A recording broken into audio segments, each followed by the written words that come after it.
What's up, ladies and gentlemen? Adrian here from Major Mateo Drones. How's everybody doing? Hope everybody is having a great weekend. I actually noticing that the chat is already blowing up. Thank you for the love and support. Today we're gonna have a great show. I do have my co-host, Mr. Draymond Crawford, aka Recovery One Drones. He's actually early to the stream. He claimed that I sent him the right link, which I actually did the last week, like I normally do to everybody. Marty Drone World, you got your link, buddy, if you want to go ahead and join in. I noted that we have quite the crowd already. I'm going to say hi to everybody. However, we do have a host, a guest that he's never been on my show, but I've been on his show before. A lot of us actually went ahead and met him. I'm going to bring him in a little bit, but let me go ahead and bring in my boy, Mr. Dre, to the stream. How you doing, brother Dre? What up? What up? What up? Doing great. I'm glad. Hey, man, you all are looking great, man. With them big old guns. If you know what I mean, I'm working out. It's growing a little bit. I'm trying to get there like you, man. Oh, man. I'm working. Don't be like me. You got to go beyond me. Okay, 10-4. I mean, hey, you got a point. Let me go ahead and also bring in the guest. I hate the way I did it, but I kind of sent him the link at the last moment, but he actually told me that he was. So without further ado, let me bring him on in. What's going on, Mr. Lawrence? All right. What's up, Dre? What's up, Novice Quads in the house. If you guys don't know him, he actually Mr. Lawrence Clark, go by Novice Quads from New York. He's Mr. New York City. How are you guys? I'm doing pretty good, man. How you doing, buddy? I'm okay, man. It's a lazy Saturday evening, so I'm doing okay. I'm relaxing. Okay, great. Because when I send you the link, man, I apologize that I actually sent it to you. You know what I mean? All of a sudden, but we've been talking about this for a while. Where you keep telling me that I need to give you enough in advance, to let you know to come on in. But I apologize. But thank you for popping in, man. I really appreciate it. Yeah, not a problem at all. I'm rarely on the computer at this time of night unless I'm working on a project. So it's good to hang out. It's good to hang out for a while. What's up, Draymond? Hey, how you doing, man? I'm good. I see y'all had a nice little meetup over there in Cali. Yeah. We had a little brief meetup there down in Temecula, California, which is a little farther inland from the beach area. It's a growing area of the between where I live at in the Inland Empire, heading down near San Diego. It's like a halfway point area, but it's a growing community, really, really booming, and so forth. So yeah, it's good to get out there, and glad we did it then because man, it's been over 100 every day every day since that weekend. Over 100 degrees. Like today, right now, it is 101 right now at 6:04 p.m. 101, damn. Yes, 101. Wow. And I'm supposed to be watching the Sade concert in the backyard tonight. I hear you. Yeah. All right. With that being said, let me go ahead and kind of welcome a few people that we have in the crowd. We have Mr. Ray Kelly, Chris from Half Drone Will Fly. We got Mr. Matt Bagwell. Matt is Drone World. We got Barkley 107 Drones. We also have Mr. Gary from Brown Aerials, Paul Wedgenbig. Thank you for popping in. Jody Drone Shot. Thank you for being here. We got Scott from Jackrabbit FPV. Let's see if I'm missing anybody else. Well, I don't know who the hell is Recovery One Drone. Who the hell is that, Lawrence? I don't know who that guy is. We got Miss Susan Lee. Thank you for popping in. Really appreciate it. And I think that, we got Mr. Michael Jones and RC Hobby. Hey, Mike Reynolds, thank you for popping in. And I think that's everybody so far. I'm going to wait until Marty come on in for us to go ahead and talk about the little thing that we were talking about in the background. You and I, Dre, I'll wait till he pop on in a little bit. Anyway, let's go ahead and get back to it. Lauren, since you're actually one of our guests, buddy, and you've never been here, how do you feel about that new Avata drone coming in? Hold on. Can you repeat that? I had to turn up. I'm on a 50-inch TV, so I had to turn it up. What were you No saying? Can problem. you repeat Now, that? I'm saying, since you are one of the FPV king out here in New York, how do you feel about I don't DJI know about Avata? kings, but Okay. Well, you a hell of a pilot. How do you feel about that DJI Avata? the Avata, I think if you are a camera drone person and you've never flown FPV, you could make an incredible transition over.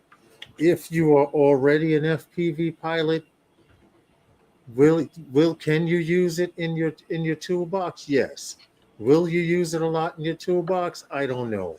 Um, I've seen great video from it. I've seen it doing power rolls and corkscrews and everything an FPV drone could do. So honestly, I think they're gonna do well. I really think it's gonna do well. Now, me personally, hey Robert Glazer, me personally, I can honestly say I do not think that I would be purchasing it, and I have to stick firm to this because I'm used to flying carbon fiber frames, Yes, sir. and that will make the difference. Okay. So Seriously. with that being said, is the fact that you are used to your carbon fiber frame, is that pretty much a no go? Because the DJI Avata is pretty much like, plastic is not, you know what I mean, like your others. Is that it? That would pretty much just be for you, or be a deal breaker. Uh, yeah, yeah, yeah. I'm being honest about it because of the fact that it is plastic. I mean, it's supposed to be super heavy plastic. They sell extra parts for it, blah blah blah. But I want to see you hit a wall at 60 miles an hour with that, and I want to see you hit a wall at 60 miles per hour with this, and see which one you can pick up and fly again. Yeah, you got a point. I guess that is a fair thing to say. I guess I can't And really that's ask. just me personally. They're going to sell thousands upon hundreds of thousands of them. They're already out on the street, people putting out videos every day, every minute with them. Yeah. They're going to sell a lot. But just personally, if I wanted a center whoop, I need something more like a 6S center whoop. That one's only a 4S. It gives you 18 minutes, and that's what the selling point is on that thing. 18 minutes. Well, that's factory numbers, but I Right, guess right, everybody right. who's So done the you could video, expect yeah, everybody's only about getting about. 15. They're not even getting that. I guess they're getting a max that I've heard is 12. Is the average You between get the two. 12 minutes. You want to see what a battery I get 12 minutes on? Hold on. Hold on a second. Now I'm assuming, Dre, 12 minutes will be if you actually fly pretty hard. But what about if you fly pretty easy? Here. Well, this is the whole point where FPV is generally about pushing a drone to limits, doing Here, doing the look here dives, real getting inverted. Go ahead. look real quick. This is a 6S battery, right? Right Mm-hmm. here. That's a 6S battery. I get anywhere from 4 to 6 minutes with this battery. With this Right. battery, I get 12 minutes. I get anywhere from 12 to about 9 minutes with this battery. Yeah. 6S, it's a 6S too, but Mm-hmm. I I I need a 6S. I need a Yeah. 6S battery. I'm used to flying a little faster. When I first started flying FPV, that 4S, that Avata would be the perfect drone for me. Mm-hmm. I mean, my slowest drone does 35, 40 miles per hour. My fastest FPV drone does 75. Yeah. And that's what I was just saying, Adrian, that for the speed that people push FPVs nowadays, that is why you're not getting the amount of time, because Yeah. that's what they're built for. They're built for high speed. You don't have to do all the flips and tricks, but by pushing the motors at that kind of speed, it's like a gas in a car. You're right. You're gonna eat up more power. You're right, Draymond, because that little 6S battery that I get, whatever minutes I get, anywhere from 4 to 6 minutes, Mm-hmm. that's cruising. If I'm Right. doing freestyle and flipping and diving buildings and all of that, that cuts down to about 2 or 3 minutes, man. Yeah. So like Lauren said, I think the Avata, it like I said, like when FPV came out, it's going to be a big shot in the arm for DJI on the stock exchange or however they gauge their bottom line.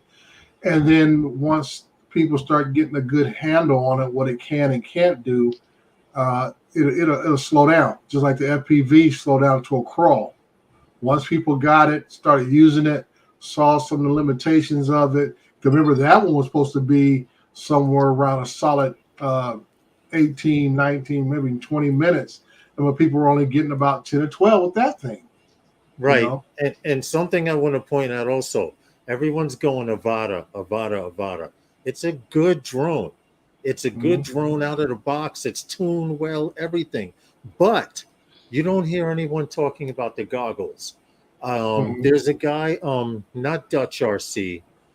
He's one of the guys from the UK. He did a review on the goggles, and he was saying how you may want to hold on to your V2 goggles, because those brand new goggles that are smaller, well, I can't see myself, that are smaller and lighter, actually have differences that make the V2 goggles better than those V3s.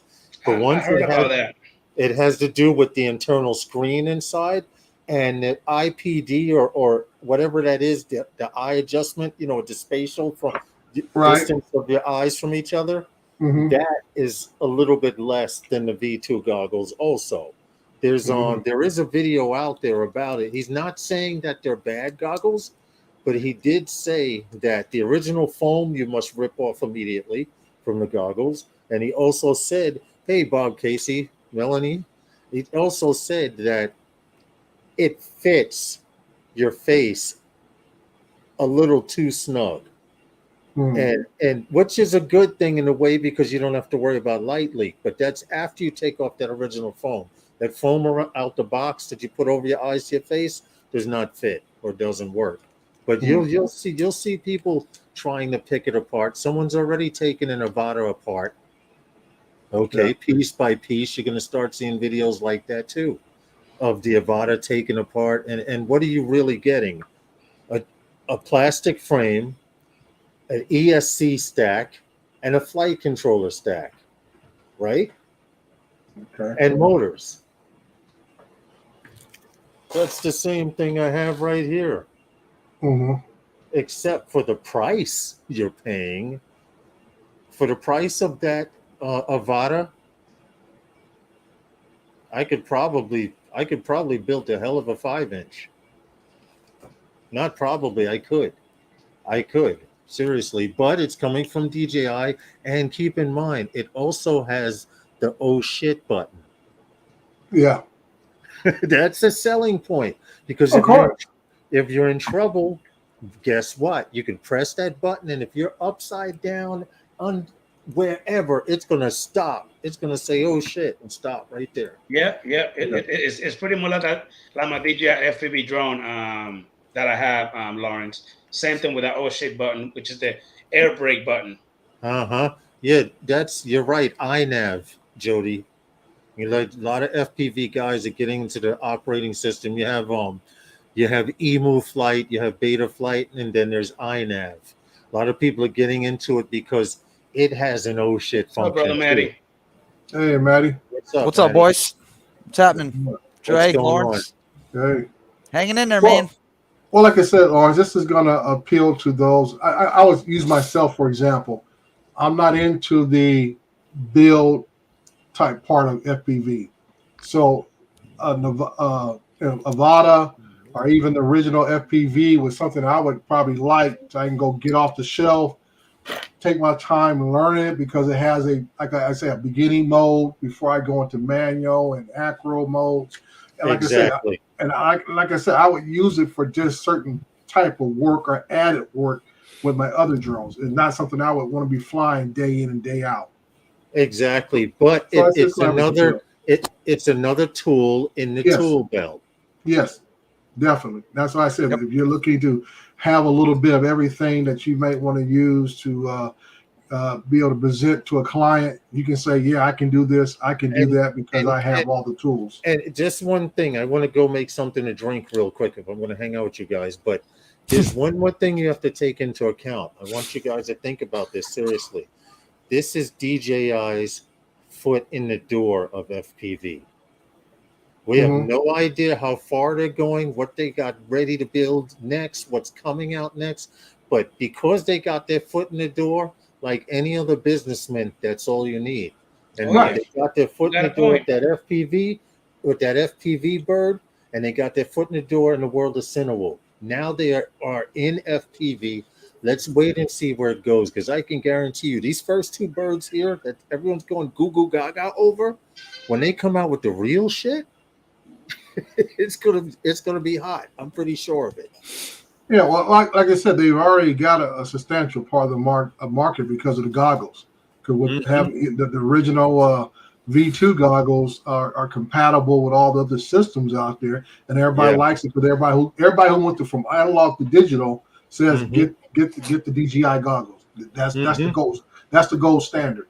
So like I said, they got a solid footing just in the goggles alone. So they keep putting out birds that can do whatever they want to do, or just be at that beginner mid-level area where people who just get into it will say, you know what, no matter where I go with this, I stay with this level or I go into the build, fly, crash, rebuild, I got the goggles already and I can keep going, with the goggles. And it's just, and you know what? Give me a second. I'll be right back. Yeah. Okay. Actually, Lawrence went ahead and made a good point about the new goggles with the FPV drone. Have you been watching any of the videos, Maddie, where people are already complaining about the damn goggles and people are already selling, you know what I mean? Their V2 goggles that came with the DJI FPV, now they're selling. Now they're not satisfied with the new, you know what I mean? There's a couple reasons why. Well, here's the thing. Everybody wanted smaller. And now that they're smaller, they're bitching because they're too small. And that's the thing that be pissing me off about a lot of these freaking idiots is that they're so quick to complain, and in a way, it kind of seems like it's just about freaking clickbait. It's always some bullshit they put out. You know what I mean? They get the views, and then they come, and then they still. I mean, it happens, bro. End up saying, "Well, I changed my mind. Now I love it." And I bitched about it before, but now I love it. They're new, so they're gonna have their faults at first, which they always do. Every other drone. Like for instance, the foam on the goggles is not up to par, so they're really tight on people's faces. Yeah. So just give it time. Wait for somebody to come out with a new set of foam for the goggles, and you'll be good. Which they're going to, because that's what they did with the DJI FPV one. Yeah. Because with my goggles, what happens is that when you put it around your face, around your nose, it shows too much light. You know what I mean? So they came up with a third party, came up where it's nice and snug, but now it hugs around your freaking nose. Yeah, that's what I have on mine. And it's hard for you to breathe. I know because I got him. You know what I mean? Mm-hmm. Nothing's never going to be perfect. Another issue I'm hearing is that they're fogging up. And there's fans built into those goggles too. Apparently they're not doing the job. Now, mine got the fan and it keeps it nice and cool. And you got it too, right? Yeah, but the fan on our goggles is not necessarily for defogging. Well, that's why I was about to say, Manny, are the fans? Cool. Yeah, the fans the fans are for the internal motors inside, or are they for defogging? I don't think they're for. Although I live in Florida, I've heard people complain about defogging issues, and I've never had them on my V2s. And I live in Florida. Yeah. We have the most humidity down here with the heat. And I've never had them fog up on me once. That's the V2s now. The new ones are a little different. I think it's because they're so tight on your face. A lot of people are saying their eyelashes are actually touching the lenses. Well, when you talking about fogging, that's basically your own body temperature causing the fog on the inside of the lens. It's not so much the ambient temperature, but your own heat off your body, off your face that causes. That does have a lot to do with it. Right. So everybody's internal heat levels different, and how you perspire and everything else. Because once you get something in your face, it's closed in, your skin can't breathe like it normally does, and you're still gonna radiate that heat out. So those of us who perspire a lot are probably have those fogging issues compared to somebody else who doesn't. I've worn these goggles right here with the regular foam, and I switched to this foam here, and I've never had a single problem. This changes everything. The foam on the goggles. It does. Whoever has the V2s, Lawrence, you have the V2s. You have the custom foam on your goggles, right? Or do you have the? Yes. You have to. Totally different set of goggles. Well, see, my problem My problem with that actual foam was I'm a bigger person, so I have a big head. Yeah, But yeah, yeah. on the sides, people were complaining about light leak in the nose area, Yep. and some people were complaining about light leak in the top. But Yeah. I was actually having light leak from the sides. Yeah. Now, see, people are having light leak on the new goggles from the sides and some from the bottom. It's all on how it forms on your head. It's all. Yeah, But Yeah. with the new the foam, it's not really foam. It's like a sponge that comes on the goggles. Right. It's not very form fitting. It's not Mhm. like the foam that we have here that forms to your face. It's like a memory foam. Yeah. Mhm. That'll change the whole dynamic. So just give it Right. time. When somebody comes out with new foam, and they will, they're going to. Oh yeah, you know they It's are. Well, it'll change all that. let me ask the question you guys hear about. Like I said, I don't fly FPV, and the only thing close to goggles I have is the older Epson BT300s, and they're not a enclosed system. You always have a light coming in on Yeah. those things. So let me ask you this: as far as the light leak, does it wash out the screen, or is it that much of a distraction? It's a distraction. to me, it's a distraction because Yep. I have telemetry on my goggles. Usually Okay. in the lower right-hand corner, well, with the DJI goggles, you have the megabits per second, the bit rate, which is important because if you have 25 or 50 in the goggles, you want Mhm. to keep that range roughly about no lower than about 18 to 50. Now, Okay. I need to be able to be able to look straight ahead and Mhm. look down in the lower right-hand corner and see that because I do a lot of distance cruising and I fly behind stuff, etc. So I need to pay attention to that number. And with the DJI goggles now, and I have mine in 16 by 9. Some Yeah, me guys too. fly I in a do too. 4 by 3 format. Yeah. 16 by 9 is a much wider field of view, Yeah. believe it or not. By the way, one thing I found with the V2 goggles that helps me with seeing the numbers and a lot much easier because they are white. And if you're 16 by 9, it's the whole screen. If Mhm. you go into your settings, you can actually take the percentage down on that 16 by 9 shot. Yeah. And I bring it down to like 90 or 80%, and it gives me a black border outline. And you Oh, can see really? those numbers. You can see them That's so much exactly what I clearer. have mine down to 90 Yep. because I found Hey, yeah. wait a minute, Marty. I need to give you a ring a ding ding so you could show me how to do that because I have the whole screen so it like and the side is Yeah. kind of blowing out. I need to You, be able to you- bring it out a little bit. Adrian, Like all you you just have to said. do is take it down to 90. No less, Okay. no Yeah, less go than to that. display. When you go to 90. display, it'll show you the percentage, the zoom percentage up top. It'll say Okay. Yeah. zoom, and you just go down to like 90 or 80%. 90% is pretty good, Yeah. and it gives you a bit of a black border, and just shrinks your screen a little bit, and then everything's much more easier to read. Plus, you need to if you're getting washed out on the outsides, you need to adjust your I lenses. saw that, Jody. Jody, that link that he put for conditioner is the exact foam that you can use for the goggles and have extra foam for it. It comes in a roll. Oh yeah, let me It see. comes in a roll. I was actually looking Oh at it. yeah. And Yeah. this will actually, now, I don't know how this will respond to the sweat off your body Mhm. because you have to take that into account. But because it's air conditioned inside or has the air flowing inside, you shouldn't have to worry about it sticking. But that is a pretty decent, pretty firm foam to put against your face. So let me So ask this next question. I'm sorry to cut you off, Maddie. I just want No, to ask don't the you're worry next good. about it. question. Is about what is I guess I would say the IPS level, as far as the resolution on the lenses that you're looking at. Is it For the 720, V2s, 1080p? it's Go ahead. 810 on the 810. V2s. Yeah. Okay. On the V2s, Okay. it's 810p, and on the new ones, you can actually it's 1080p at 100 frames per second, but you can adjust the diopters on that. It's an Okay. OLED screen, so it makes it much easier for people that wear glasses. Mhm. Much easier. I'm just trying to get a comparison because, like I said, I have the Epson BT300s, and I've used them over the years, and once you train yourself to look into the glasses themselves and kind of mentally block out everything else on the sides and so Yeah. forth, it's a good screen to look through. I mean, you see Yeah. all the telemetry and everything else. That's why I was trying to figure out when you guys talk about these gaps. I mean, other than having what we call a clean environment, at least the term they use, a clean environment, isolation type environment with the complete enclosure, like the old DJI goggles back in the day, the big helmet ones, I call them, and stuff.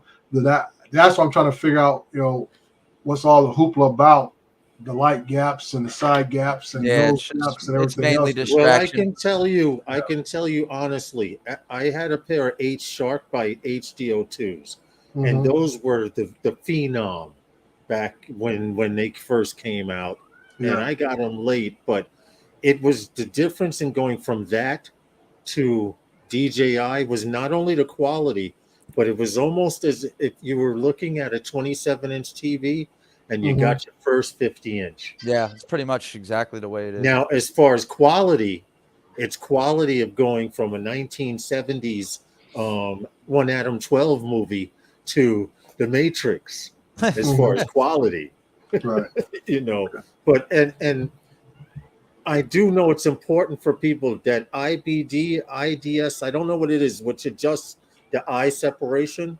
From Right. what I understand, Yeah. the B2 goggles have 1 or 2 notches more than the new goggles do, because the new goggles, are being that they're smaller, they had to sacrifice in space. And that was one of the places where they sacrificed in space Yep. Okay. by making that eye adjustment all the way out. Now, the guy that did the review on the goggles, he was saying that he had to reduce his frame down to, he's in Europe. He can only turn the power up to 25 Mbps, first of all, and he could only turn it down, like you were saying, Maddie, down to 80%. And because of the way his eyes were shaped, he needed it at 80%. Any more than 80%, he started getting that vignettes, Yeah, the vignetting around the the edges. vignetting around the edges and the corners. Yep. And that defeats That's the tough. purpose. That actually defeats the purpose in having such a large screen. It's great to look at, but to be honest, you need to be able to see the edge of the screen. Mhm. Yeah, you do. I love my V2s. I have no problem with them. The weight of them is not that bad.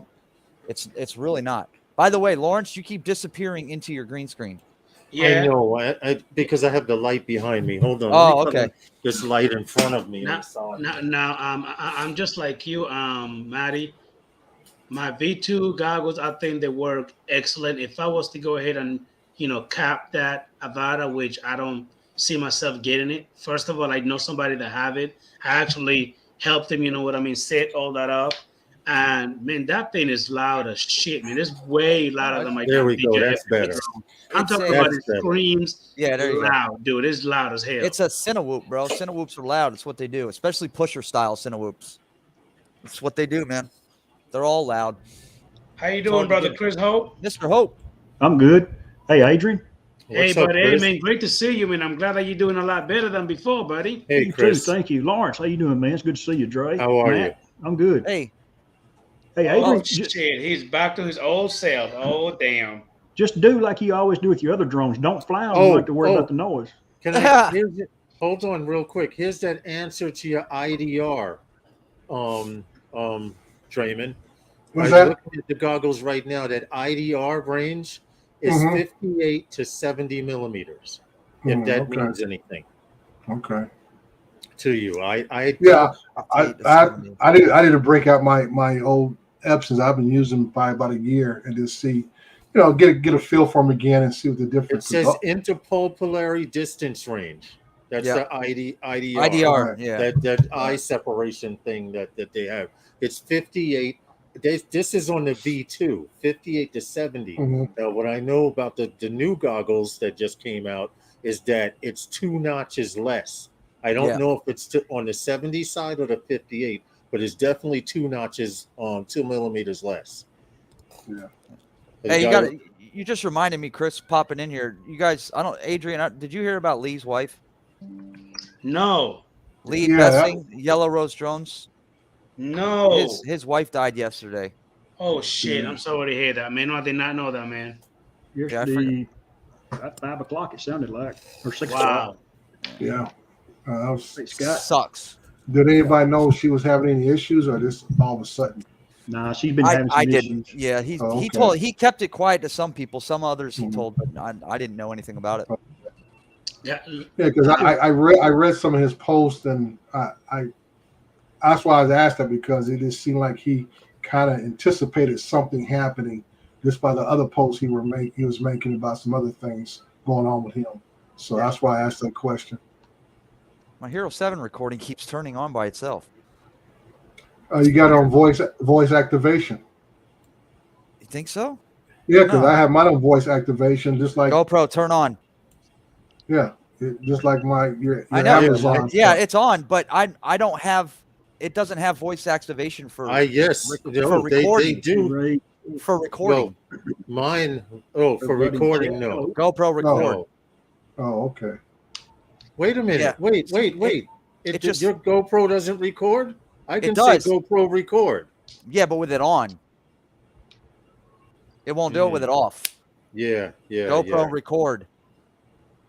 See. Huh. But when I turn it on, it'll do it. But for a reason, you know how when you can just hit the quick setting, hit record, and it powers on and starts recording? Yeah. That's Mhm. what it's doing.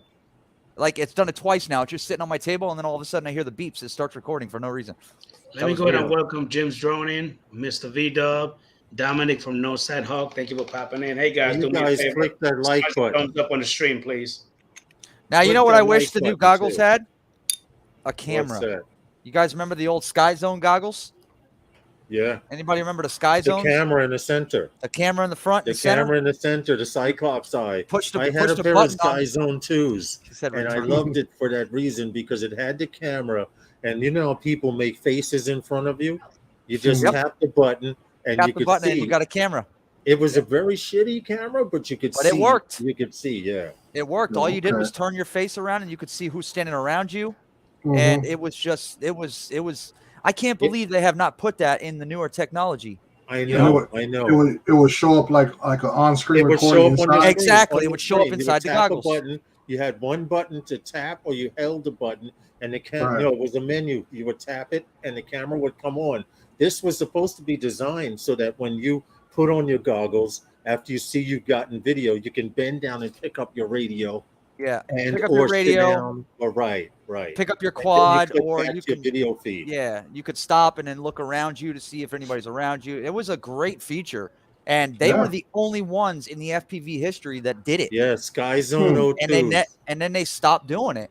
In And fact, then Sky I Zone don't know what 02 happened. C, because Yep. they had different models. They had the C, which for the camera, and then they had some other Sky Zone 02. But the C was the one with the camera, though. That was the I pair wish that I got. that would have been cool if DJI would have implemented that into the goggles. Now, brother Chris, you've been bugging the tar out of me about buying my FPV drone. Are you gonna get the Avata so you could stop bugging me? No, okay. So you're gonna keep bugging me till I sell it to you, right? Anybody want to put a side bet of $20 on the panel that Adrian ends up buying the Avata?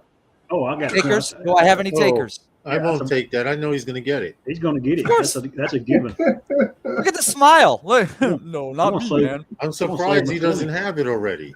Oh, No. shit. It's on order. No, I It's on do order, not. Lawrence. Mhm. I'm surprised you don't have it already. No, I do Seriously. not. And I heard that listen, Best Buy bill go off. Hey, Lawrence, everybody kept saying that I'm gonna get that Mini 3 Pro, and I haven't got that shitty ass flying frog yet, and I'm not gonna get it. I like the remote, but I don't like that drone. I gotta Here's what tell I you, wanted to ask you, Adrian. How are you liked in that V2? Love Phantom it, dude. 4 V2. Fucking love it. I'm gonna tell you something. I want you to give it a wind test. I don't know where you are, but I had my Phantom 4 Pro, and everyone was flying back then the Mavic 2, and their birds were tilted like this on an angle, and my Phantom was just like that, just hovering nice and neatly. I had the original Phantom 4, the regular Phantom 4, the first one they came out with. The standard, yeah. Mhm. And at the South Florida drone meetup, our first year, we had like 40-mile-an-hour winds, and I put that Phantom up, and she didn't budge. It did not budge. Not even close. Those Phantoms are It's no true, joke. but get rid of those props, Adrian. Those little butter knife props with the white props with the hook. Yeah. Get rid of those and get some black carbon fiber props. Now I was looking for those, but I can't find it. Where can I get them from?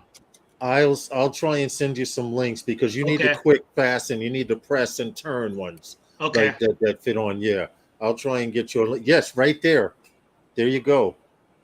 That's not the quick release ones though. This was But the they one look they look like those. Yep, They I have a whole have set of yellow them. strips on them.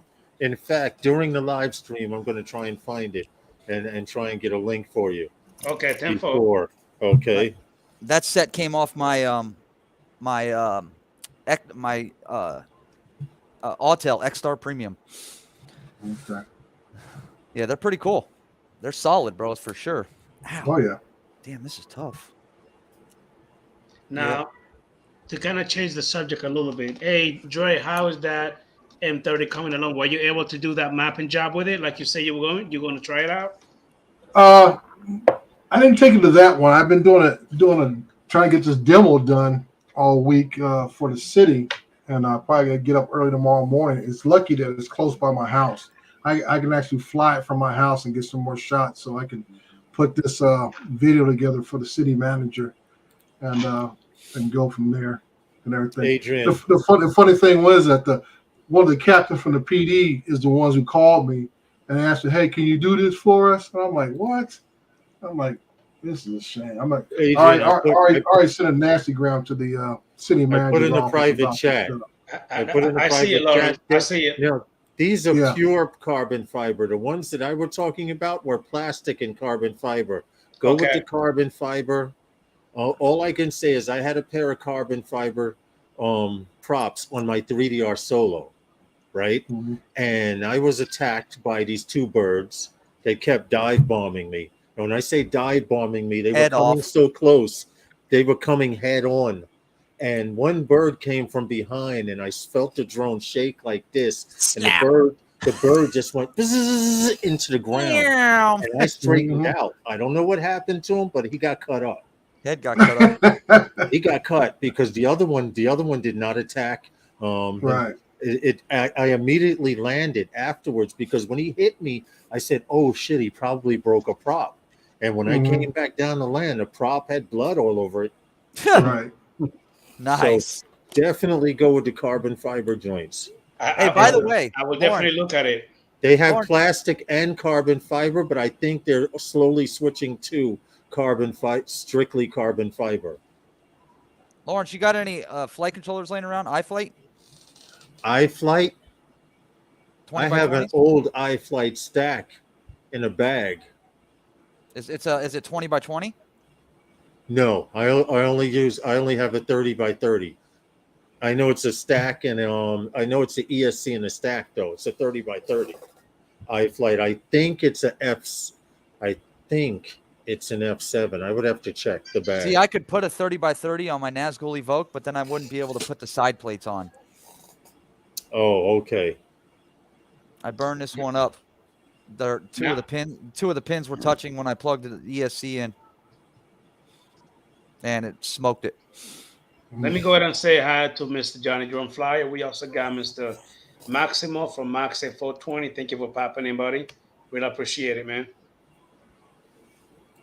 I did get the link, Lawrence, and actually I got my V2 Pro V2 from Adorama. Also the Looking at Melanie's comment. Okay, and I also got my Autel from Adorama. So from Adorama here in New York. From here in New York, or just Adorama in general? From Adorama.com. I don't know from where they sent it to me from. I don't know. Okay, well, FYI, for those of you who don't know, if you've heard of B&H Photo, they're very popular here in New York City. Adorama. Actually, I'm sorry, Lauren. Yes, they did, because they told me that they gave me a show that if I could drive to go get it in New York, it would be available in like 30 minutes to an hour if I would have bought it. You know what I mean? And just drive over there. So they are over there. Yeah, yes. But they are. Adorama is a subsidiary of. They're both B&H Photo. Adorama is just an umbrella under them. So if you see B&H Photo and Adorama, they match prices because they're really the same people. Okay. Oh. And this is coming from living. There you go, Chris. Now, one thing, Lawrence, is that when I got my V2, which I have it in less than 30 days, I remember when the price came down, I actually called, thanks to Aldia's Time to Fly. He actually told me that the price came down a little bit. So when I called Adorama, they actually went ahead and gave me a refund back. They matched the price, that they're for sale now, like at 38 something, and they actually gave me a good little refund back. Okay. All right. How much was it, Adrian? And Adorama's pretty good at also at taking used drone equipment. I don't know what their rate is, but I do know they take almost anything. Mm-hmm. If you want to like exchange equipment and stuff. Lawrence, I sent you a I got you. I see that. It? Okay. Yeah. We'll talk about it. If not tomorrow, let me check. Hey, Susan Lee, how are you? Yeah. If whenever you got my number, just hit me up whenever. It's good. No hurry. That's true. I do have your phone number. Because what I did was I actually took it out and replaced it with a different stack. I have this thing for Zeus stacks now, and even more so now Speedy B. Yeah, I was gonna change. Like I said, I was gonna change the stack. Now I'm not a huge. You know how the Evoque has side plates on it with LEDs. You know what I'm talking about? Yeah. So with a 30x30 stack, I won't be able to put these side plates back on. I got you. Which have the LED lights in them. Yeah, but I can do without it. There's LEDs on the bottom, on the arms, so I don't really care.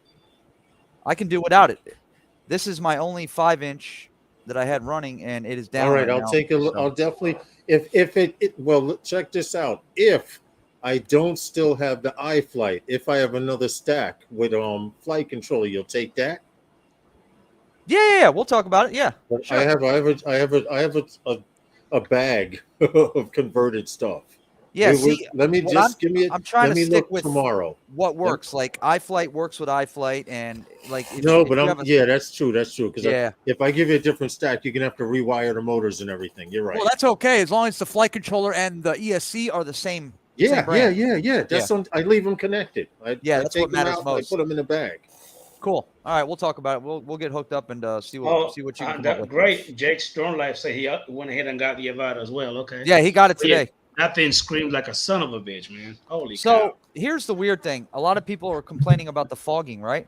So Mads Tech, Ian, did a tear down of the goggles. Yeah. And notice that behind the lenses where you adjust them, there is a piece of plastic behind there that is not removable. That is behind the lenses themselves. And he's thinking that plastic is what might be blocking air from going through. Like the airflow? Yes, and causing them to fog up because there's a piece of plastic behind each lens. Mm-hmm. So I don't know. Mads Tech is pretty damn smart when it comes to FPV shit, if anybody knows who he is. Well, see, my only issue is right now, and this is the same issue with the V2 goggles. I need to be able to turn my fan on and off. And as you know, with DJI, when you power up, they come on. And the reason being, winter's coming. Yeah, see, you don't want blasting cool air hitting your eyeballs because then you're going to start tearing. And I had the Eachine 300Os, which were the same as the Sky Zones, the red ones, and you could turn the fan on and off with just pressing the power button. Same thing with the Sky Zones, which is great. With these, you can't do it unless you go inside of them and disconnect it. But then I don't know. No, it's not. It's not advisable. No, not at all. It's not advisable. But I like the option of my older goggles being able to cut the fan on and off. I like the option of a button. Sky Zone 02 goggles also have a power button. A lot of these goggles that are coming out do not have power buttons because they want to sell you that power strip. Yeah. Yep. You understand what I'm saying? It even though you need a power strip for it, that little power button dictates battery usage because when I'm flying, I have no way of cutting it off. So when I take my goggles off after a flight, I got to go in my pocket and power down that little power module for the goggles, or it'll stay on. Yeah. Most people do leave it on, but me, I have the wire. I like it in my pocket. Oh, I love it like this. A little bit heavier, but I absolutely love it with it on the fat strap. That's Dono's mount. That's why I got mine as well, just like that. Yeah, that's Dono's John's mount. JC Flying gave me a headset that you can hold the battery like that. Maybe I'll try it. I don't know, but It was worth it to me. It does make them a little bit heavier, but yeah, it was worth it to me to make the switch. Now I do have the other cables. I have the long one for the Type C cable that comes with the goggles, and then you always got to have an XT60 backup. Yeah, most definitely. yeah, Always. I have So one in my bag. that's always on me, so that way if my battery dies on my goggles, the DJI battery, Yeah, which you could doesn't use a last the 4S. longest, you just could throw a use a 4S 4S. battery and you're good to go. Yeah. So these are good to have. Actually, it's 3S to I think it's up to 5S. You can use 5S. I think so. I wouldn't 4S or suggest 5S? it. I would No, not I have suggest it. I have a 4S 2200 I use. That's Chris what I use. Hope, what's good, man? I've never been on a live stream with you, so I'm honored. No, same here, Lawrence. It's nice to see you in person, man. Chris Hope is a man. Catch all those Look. guys. Look, it's recording. It started recording again. It's been recording for 4 minutes and 50 seconds. Did it do it by itself, Matty? Yeah. All I did was set it down. I don't know. It might be because you know what? I hear when you have aftermarket batteries in it, they tend to act goofy instead of a full-on GoPro battery. And that's what I have in there. I have one of my aftermarkets in there. I think that's You what see that lie Adrian just put in the chat? I am not And- getting the DJI Avata, brother. And he lied to Ray Kelly, of all people. A cop. He lied to Again, a cop. I'm not getting that drone. You going to jail, boy. That's all I got to say. Hey, Uncle Bill. That's good, Uncle Bill. What is that, Matty? Lon asked me a question. Oh, Cool This hand is- line. Yeah, this is the I don't want to open it. This is the stack. Ken Dono was nice enough to send me an ESC from Race Day Quads, but it's a 30 by 30. It's too big. So I have to send it back to Race Day Quads to get a store credit, and I don't want to open the box either because they're bitches about open box policy. But I'm supposed to send it back, but the flight controller I need, they don't have in stock. So I think what I'm going to do is just tell him to keep the store credit because that was nice, and it was nice enough to send it to me in the first place. I reached out to him and asked him if he had an ESC, and he said he might have one. So he went and looked, and instead of grabbing one out of a bin, the son of a bitch ordered it on Race Day Quads and had it sent to my house. And I said, dude, I thought he was going to give me a used one, but no, he ordered me one. Well, Ken has definitely been in a giving mood of late. Dude, that's the way he is. People don't realize, him. They portray him in a different manner because of, the way he might be on YouTube or the way he reacts to certain people. But you got to you got to know him. You got to know him to understand him. You really do. Yeah. Well, I mean, it's not wrong. But I mean, it just shows that people can be a lot of different things to whoever sees you or knows you. Yeah, These are good kids, Dre. Well, you see what he did for freaking Eddie Nunez, man. Yeah, that's what I'm talking about. He really, him and Zach Unreal. really did Eddie some true justice. Yeah, I say Eddie, and I speaking about these DJI drones, where Eddie was just not Eddie's situation was not just a freak thing, because now people are coming out of the woodwork stating that they're having these similar issues like Eddie had, where you're getting a stick error command on the screen, and the drone goes into self-landing mode, and I'm like, wow, because I've had that error happen on a Phantom. I've had it on a Phantom, and it won't force land. You want to know what's funny about that, Draymond? I was watching a Philly Drone Life video this morning of the Avata, and as he was returning home in acro mode, it would stop and kick him out of acro mode and hover. Wow.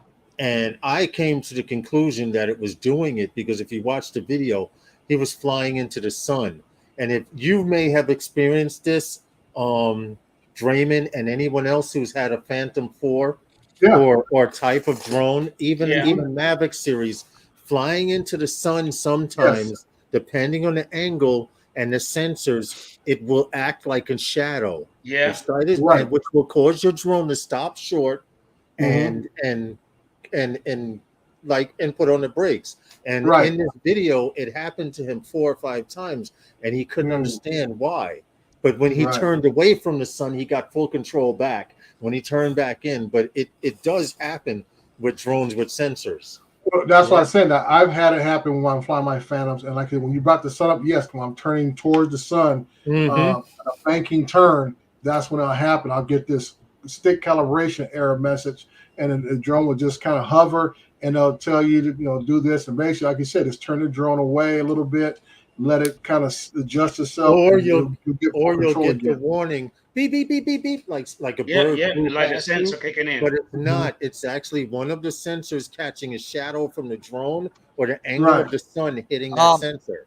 Hey, so real quick, just to point something out. First, real quick, the Avata doesn't have front sensors, and second of all, if you read Lon's comment, you'll understand exactly why it was kicking into why it was what? Exactly why it was kicking itself into normal. It was too high, and the drone if anybody knows the DJI manual. FPV drone, there are no front sensors. Okay, now see you learn something new every day. This I did not know. So what do you mean? With the DJI FPV drone? But hold on, what does he mean? He was too high, because too high could mean you had a ceiling of 200 and he was at 400 or 300, or it was. If you can elaborate a little more on whether he was too high or not. DJI but I didn't know has it didn't have limits. They have limits on their heights on their drones. The Avata. On the Avata and the DJI FPV drone. Because the Avata Sin Whoops are not designed to fly that high. Sin Whoops are close proximity drones. They're not designed to be flown over cities. They're not designed to be diving buildings. Wow. And you're going to see all of this in the future. Well, it's not just that. It's DJI. If you take the DJI FPV drone in manual mode up past 400 feet, it will kick into normal as a safety feature. Yes. Get out of here. That's interesting. Yeah. That's happened. I've seen it happen. Yeah. Yeah. See? So I think that's what was happening. Well, Lon, thanks for explaining that. Is there any reason why he's doing that? Huh? Is there any reason why he's doing this? Is that for safety reason? Yes. Yeah. The drone is saying, you have no goddamn reason being this high. Well, 400 feet is our limit, right? So because and you know what's funny? Because just the same way in the UK, they're limited to the power band of 25 millibits per second. Yeah, megabits. Yeah. Okay. In parts of Asia, there's no ceiling for drone pilots. And I've seen drone pilots at 1,200 feet, 1,300 feet, 1,400 feet. So I'm wondering if the same thing applies to the Avata and the DJI FPV drone over in Asia.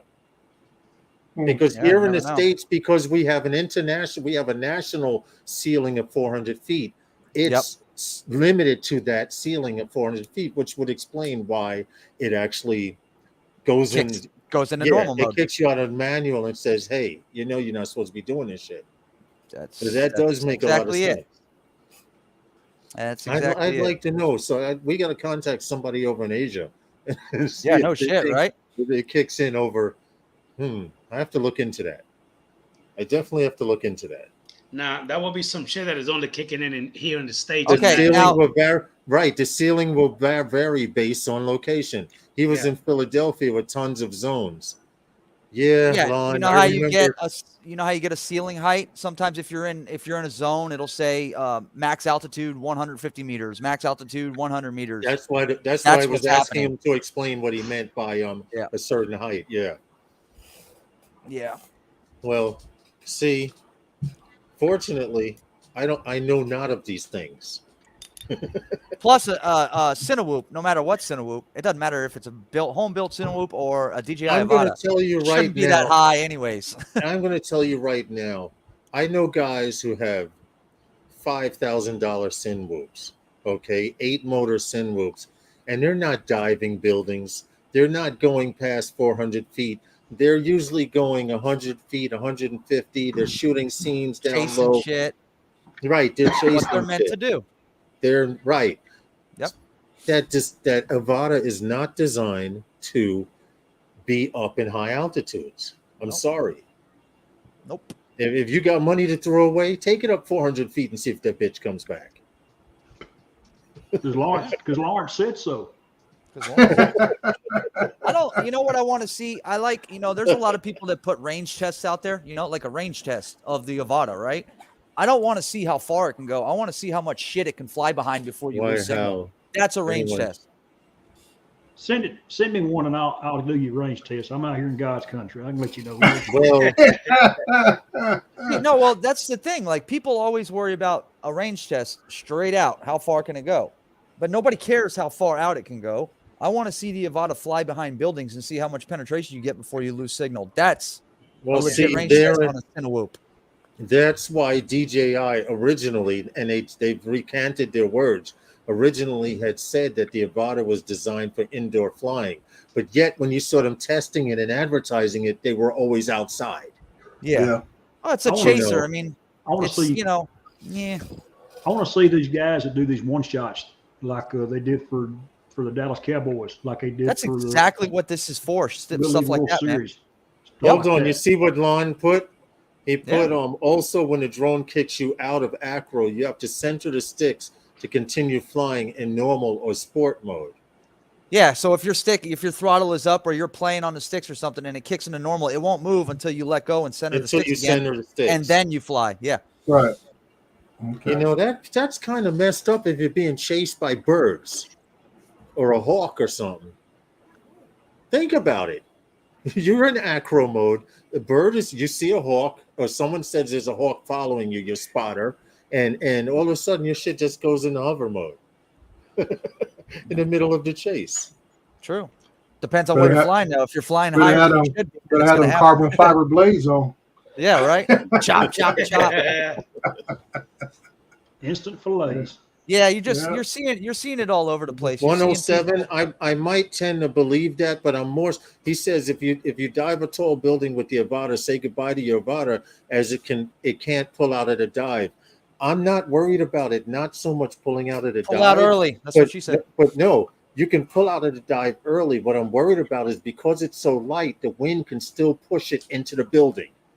That's why constant throttle there.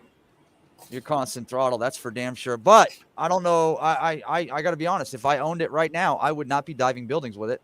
That is for damn sure. I've got an FPV drone that'll do that. It's a cinematic bird, man. The way I see it. Yeah, man. It's exactly what it is.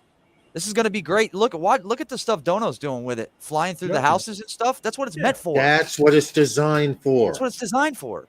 That's what it's designed for. To do one-shot videos, flying through places that are confined areas. And here's number 3, because of the prop guards flying over people, over and around people. Preach it, Lawrence. Preach it. Flying around them, yeah.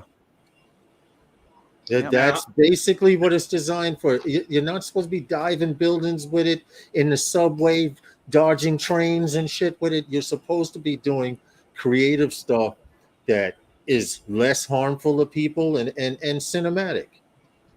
Now, the fact that it goes to 60 miles an hour, I'm going to be honest. For a Cinewhoop, 60 miles an hour is pretty fast. That ain't bad. Yep. Yeah. There's a couple people that were saying, like Mark Fisher's one of them. He doesn't like that it only does 60 because he wants to chase like speedboats and stuff. Well, if you want to do that, then this is where the tool in the shed comes into play. You have a different quad that'll do that.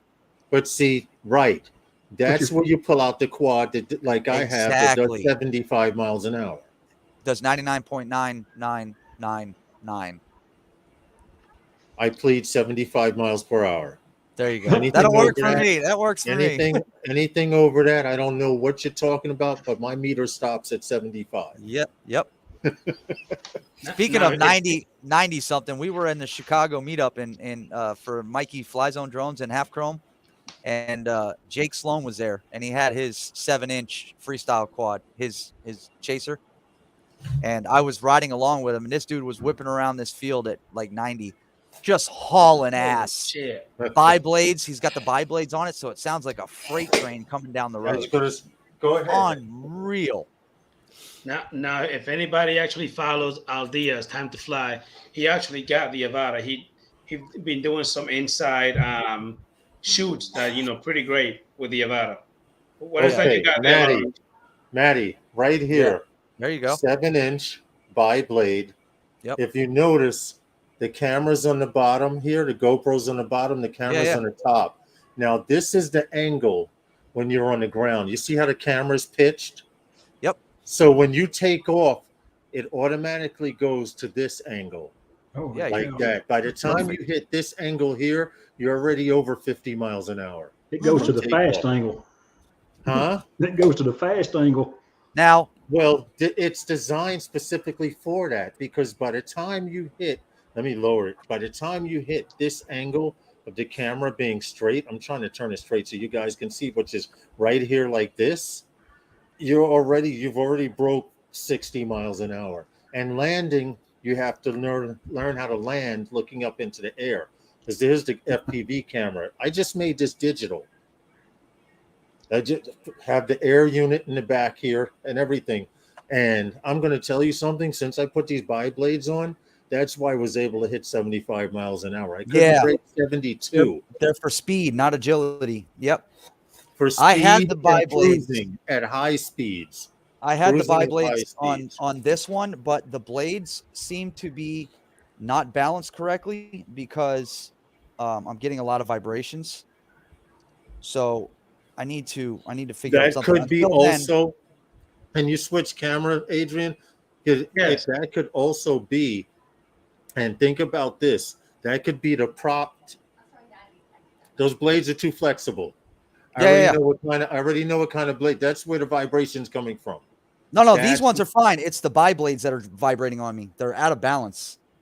Oh, really? Yeah, I got the Gem fan. Did I get Gem fans?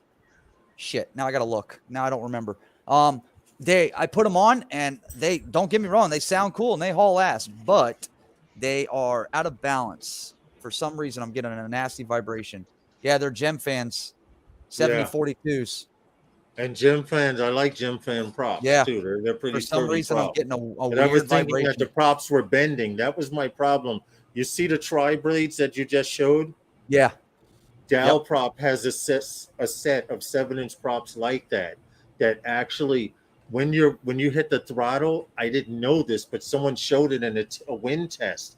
The blades actually bend as you're flying and maneuvering, which cause vibration. So if you have to make a left turn or right turn before the bird turns, the props actually bend. Which is not good because if a prop bends, it could snap. Oh yeah, without a doubt. I love the bi-blades. Don't get me wrong. I don't understand. Yeah, like Lon wrote, I need a balance, a prop balancer, which would be nice to have because you never know. I mean, usually they come in balanced pretty well, but every now and then you might get a bad one. And they're good to have. You know, Adrian, I'm gonna cut out, buddy. I need to go do some stuff for bedtime. No problem, but you're gonna be on tomorrow, right? I'll be on 7 o'clock Central Standard Time tomorrow morning. All right, What Mr. time Holt. would that be for me? We'll see. It will be Take 8 care, o'clock buddy. for me. That'd be 8 o'clock. Probably more like Okay. 9 or 10. If I was 10 guessing. folk. Have a good night, buddy. Thank you for popping in, Good man. night, Chris. All right, Chris, Lawrence. take See you later, Chris. Yep. Sorry about that. I Hey, literally ladies and pulled my gentlemen, please mic go off ahead and the smash table. that thumbs up on the stream for me. I really appreciate it. Hey, Lawrence, it look like you're frozen. Yeah, he is. Oh, God. Yep. So Johnny John Fly went ahead and said that he sold his Mini 2, Maddie. Yep, he did. He did. Because he got the Mini 3 and he got the Nano Plus. Yes, sir, he did. Hold on. I'm sorry. I'm looking at something. So Joe, you're gonna go ahead and hit the job early tomorrow in the morning with that with the M30T. Yeah, I'm gonna get up early, fly it over. The demolition is about maybe 3/4 of a mile away. Take us out of Zoom So- real quick. And There you go. I'm gonna take it up and get some footage. Get up at about 350 feet. Hit the zoom camera, and I can get the whole whatever they could. They're actually working today. I went to the dry cleaners today, and they had 2 excavators there, and they were knocking walls down today. So I'll get some footage of that and go at the rest of it. So far, I've used my DJI Spark. I use the Mavic 2 Pro. I've used some GoPros. I've used my Mevo Sorry cameras. about that. All No these problem, different man. cameras to get different angles of this demolition so far. So I'm just putting all this footage together, and then I'll debate about. I picked out about 5 different songs already. So let's get all the footage together and see how it comes out. Hey, Draymond, Yes, sir. quick question. How long have you been in the construction part of droning? I mean, in the industrial part of droning? Because off the top of my head, before you answer, I'd like to say at least about 4.5 years, 5 years. Me using drones, I would say since 2019. So that makes it what, 3 years now? Okay, Yeah. okay. And Yeah, the construction part of it that you do. Like I said, I came up in construction. Once I left law enforcement, I've been in construction 20 years. Once I left law enforcement. So me coming up through the ranks and then adding drones was just me paying attention You what's guys coming up. click that like button. It's just me paying attention what's going on in the industry. You know, Thank you, Lawrence. Okay. just like you've been out there, you've seen guys doing work, and all of a sudden you see somebody with a drone flying around. It's like, well, wait a minute. I got one of these at home. I could be doing this. And the same thing. I'm just trying to keep up what's going on and trying to be out there before it is, because the biggest thing now is you got 2 things going on. You got companies that still want to outsource the work, and then you got somebody who might do it in-house. Mm-hmm. Someone has an interest. So that's one thing you're fighting against is the in-house person and stuff. And that's why now you got these companies that build things halfway across the country. Because that's what I said. Most of the contracts I have right now, the long-term contracts, none of them are local. They're out of state. So they need to hire somebody local in the area to do the work. Right. And I upload my work up to their website, and they go on. They do what they do with it. Okay. You know, so that's the advantage that, you know, you get a lot of these companies that are out of state or international companies, like what I was telling Tim Jackson about when he was talking about possibly coming back stateside. The company called Balfour Betty. They're an international construction company. They do stuff all over the United States, Canada, Mexico, Europe, wherever. And I get job announcements. I get job announcements from them because of what my background and credentials. They're always sending me job announcements for jobs either in North Carolina, up in Northern California, all this kind of stuff. Looking for safety officers and stuff. I'm seeing a lot of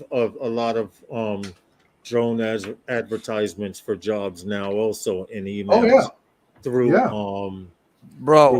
through Indeed and places like that. They're telling me Philadelphia is looking for a drone 107 drone pilot. South Florida's the same way. It's going on, but the rates that they're asking are unacceptable. Totally.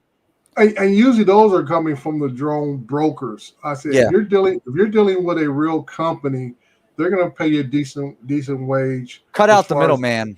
Is what you need to do. Like I tell folks, you know, you're not going to make a killing every time you go out, and that's why I like going for the construction work, because it's yearly, 6 months to maybe 2 years. Like I said, the one I'm doing in Beaumont, that's going to be. I'm just not coming up on a year on that job. No, it's actually 9 months on that job. Okay, I've already made over $2,000 on that job, and we haven't even started the second building yet. So that's another year out of doing that job. I got you.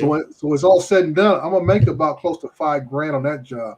I just got extended on another housing track out here. They just told me in an email from the company I deal with, say, hey, we're gonna go ahead and extend you out for another year. I just finished 1 year on that job. I've already made close to another $2,000 on that job, and they didn't even put the houses up yet, Lawrence. They're still at the grading operation because they had to put in a flood control system that goes right underground of the housing tract. So that's all they've been doing is doing this part. So they haven't even put up a house yet and everything. So that's why I tell folks, you get in these construction jobs, they're long term. You know, 6 months to a couple of years, you could be out there and you go out there monthly. And I said, I have one job that's going to be bi-monthly. So that job, I'm bringing in close to about $600 a month. I'm going out there twice a month. And that job's going to be another year long. I understand that because I went out and did some networking the other day, Mm-hmm. and I live 4 blocks from the Atlantic Ocean. So right now, all of Right. the surf companies out here are teaching people how to surf until Right. they can't anymore. Mm-hmm. And these guys see me flying up and down the beach all the time. I'm like, you know what? Let me take a few cards out and do some networking. And there were Right. 4 local surf companies out there. Mm-hmm. 3 of them were acceptable and were like, yo, we could use you in September. We want to Right. start doing some promo stuff to start setting up for next year. Yeah. Mm-hmm. Surfing and our website and stuff. And one chick, I was like, let me ask you a question. She was like, yeah, what's going on? I said, I'm a professional drone pilot. She automatically goes, we got a drone pilot. And I say, Mm-hmm. well, you didn't know what I was going to say. So for you to say that you have a drone pilot, Mm-hmm. you sound like something's wrong. You know, you got something against drone pilots. And Mm-hmm. she goes, no, but we already have a drone pilot. I said, but you never let me say what I had to say. Right. And Yep. it said, but what I'll do is you have a good day and I hope you feel better. Go have a drink or Mm-hmm. something. And I walked away. Well. And the guy, but hold on, the guy that was her manager saw me Mm-hmm. walk away and was like, hey, all she was concerned about was me setting up surf lessons to make money. Okay. Right. She wasn't concerned about what I had to say, whether I was networking or what. I wound up Mm-hmm. talking with that dude for a half hour, and he says, I may not hire you to do work for this surf company, but I want you to do some private shit for me. Right. Speaking of 107, I have my test set up for next Saturday, Good deal. and I've been studying, and that shit is overwhelming. No, it's It not. can be. I No, mean, it can you know be. what? I said with the sectional charts. Yeah.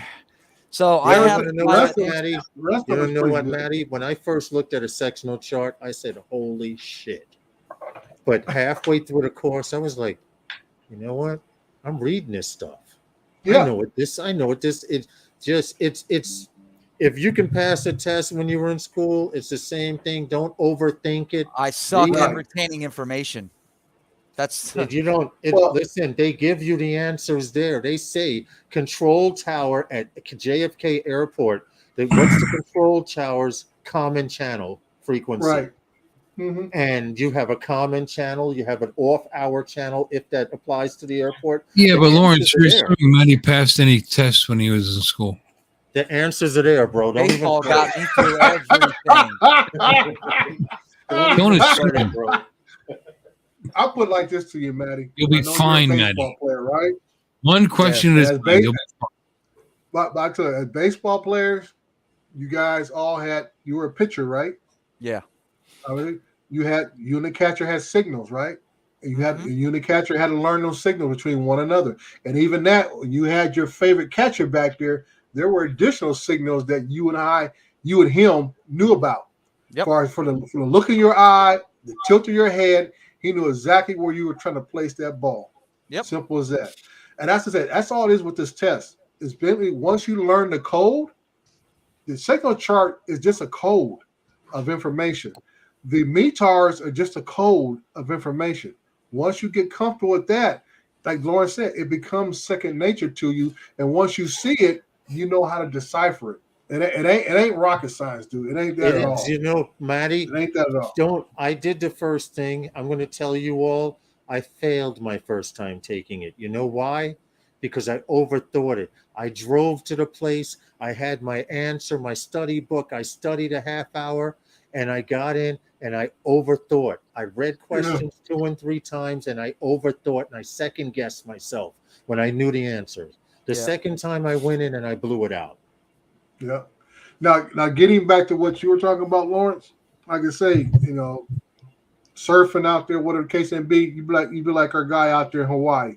Yeah. He was out there just doing it for fun. Like Oli, he's People- making a killing out there. Now he's making making a killing in killing. Hawaii. Yeah, he's doing his thing out there, dude. And like I say, it's evolving to something else for him down there. Whereas just a surf thing, now he's getting approached to do other projects and so on. And like I say, once you got your foot in the door, Mhm. that's the key thing. Because then, Yeah. like I say, people ask about, hey, who did this for you? Who did that for you? And one thing you learn, like in construction, people like using the same crews. If you're a good operator, they want to use your outfit. You're a good grade checker, they want to use you all the time. Another stuff thing like that. I want to point out, don't always think the objective, of course, as a 107 pilot is to make money, but sometimes it takes money to make money. I actually went to a local restaurant owner here out where I live. His restaurant had burnt down. Okay. And he was on the news and everything. And I actually called him up and I said, he's rebuilding the restaurant. It's a Jamaican restaurant and along the water and everything. And I've flown this area. I have footage of his restaurant. I just never knew it was a damn restaurant. But to make a long story short, I showed him this footage and I said, when you get your place back together, I'd like to do a promo video for you for free. Yeah. And because he told his friends that I wanted to do a promo video for free, I got a job out of that. Yeah, you gotta because you showed him you were willing to help out a business that was down at its luck because of a tragedy, and as a decent human being and a talented pilot, which is great. I want to go back to Maddie. Maddie, relax. The entire thing is not based on sectional charts, and I haven't taken the test, so I'm talking out my butt as usual. But I do know how to pass tests, and all you can do is do your best guess. It's multiple choice. What makes sense to you, and move on to the next one, and don't worry about the last one. Just move on to the next one. Move on to. You might get 3 and 4 in a row that you're not sure of. Don't let it bother you to the next ones that you come up to that you will know. I agree 100%. You'll be fine. You don't have to get every answer right. And if I'm not mistaken, it's only you only gotta get like a 70% to pass. Am I right? Yes. Yeah. You'll be fine. I'm telling you. Yeah. So it's the duration is 150 minutes. What is that? An hour and a half or 2 don't, hours? Don't dwell on what you don't know. Maddie, don't dwell on what you don't know. Do your best guess on that answer and just move on. You will have more than enough time. Trust me. Yep. Oh, I'm sure when I go and I start the test, it'll breeze through, but it's retaining the information through this Pilot Institute study course that's overwhelming because there's so fucking much on there. Yeah. It's just so many different chapters, just nonstop, and from radio communications. You can't look at it as a glass full. or half. I look at full. everything. You have to. You can't look at it like that. You have to say it's a glass with something in it. Okay, don't be too overconfident. I'm sure I'll breeze through. All right, relax there, Ross. No. I'm sure once I get started, it'll be nothing. No, we didn't say that. But you're going to hit questions that you're not going to know the answer to, just like any test. Well, I'll be like anything else, and I'll just skip them until I get back. I'll go back. Do your best guess based on what you know, and then move on to the next one, and you'll be fine. I'm telling you. Maddie, I ran into questions I had no clue. There were 2 questions on the test that I had no clue, and how I studied they didn't mention it or anything. And I didn't use Pilot Institute. I used the Jason Shepard one. Yeah. Okay, and there were 2 things on it that I had not a clue. But the good thing is, if you fail the test, they will give you all of your wrong answers. Yeah. And you will be able to go into the computer system and say, this was the answer to this, and that one was wrong. And then you'll know that you need to study that. Yep. That particular one you need to study. So I'm really hoping to walk out of there with a passing grade for the first time, though. I hope I don't have to take it twice. I'm not ashamed to say I failed the first one. Oh, yeah, I've been there. But you know why I did it? I overthought it. I was so fucking ready for this test. I was over ready. Well, that's what I'm saying. Because, Maddie, obviously Lawrence is way smarter than you. So don't let it bother you if you... Be nice, man. Be nice. All right. So, you'll be fine. All right, guys. So I've been asked by many folks to go ahead and nick this shit in the butt of what happened last weekend on my show. Lauren, you obviously were not here. You probably in the chat, I don't know.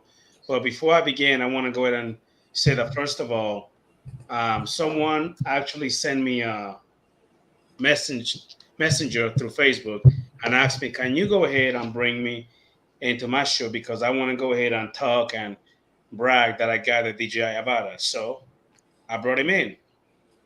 Now, I got proof of everything that was said on Facebook. Now, I did went ahead and asked that person, can I share the screen? Amari, you were right there because you went ahead and said something about it. Can I share the screen where it showed that you actually bought the DJI Avata?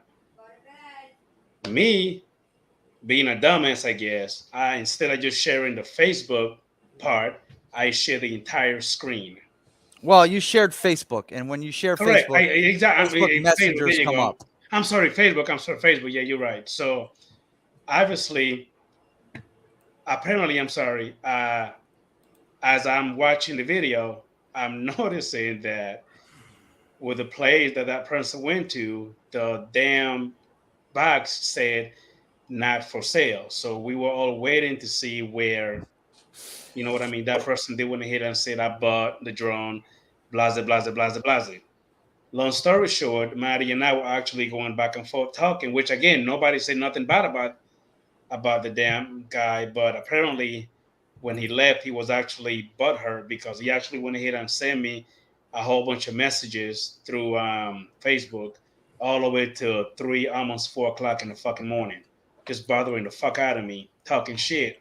I made Um, I made a couple snide comments is what I did, and I mentioned the words clout chaser, and I said look on the fucking box. It's sealed, DJI plastic sealed, and it's it says sealed on not the for sale plastic on and it. said not for sale. That's all I It said.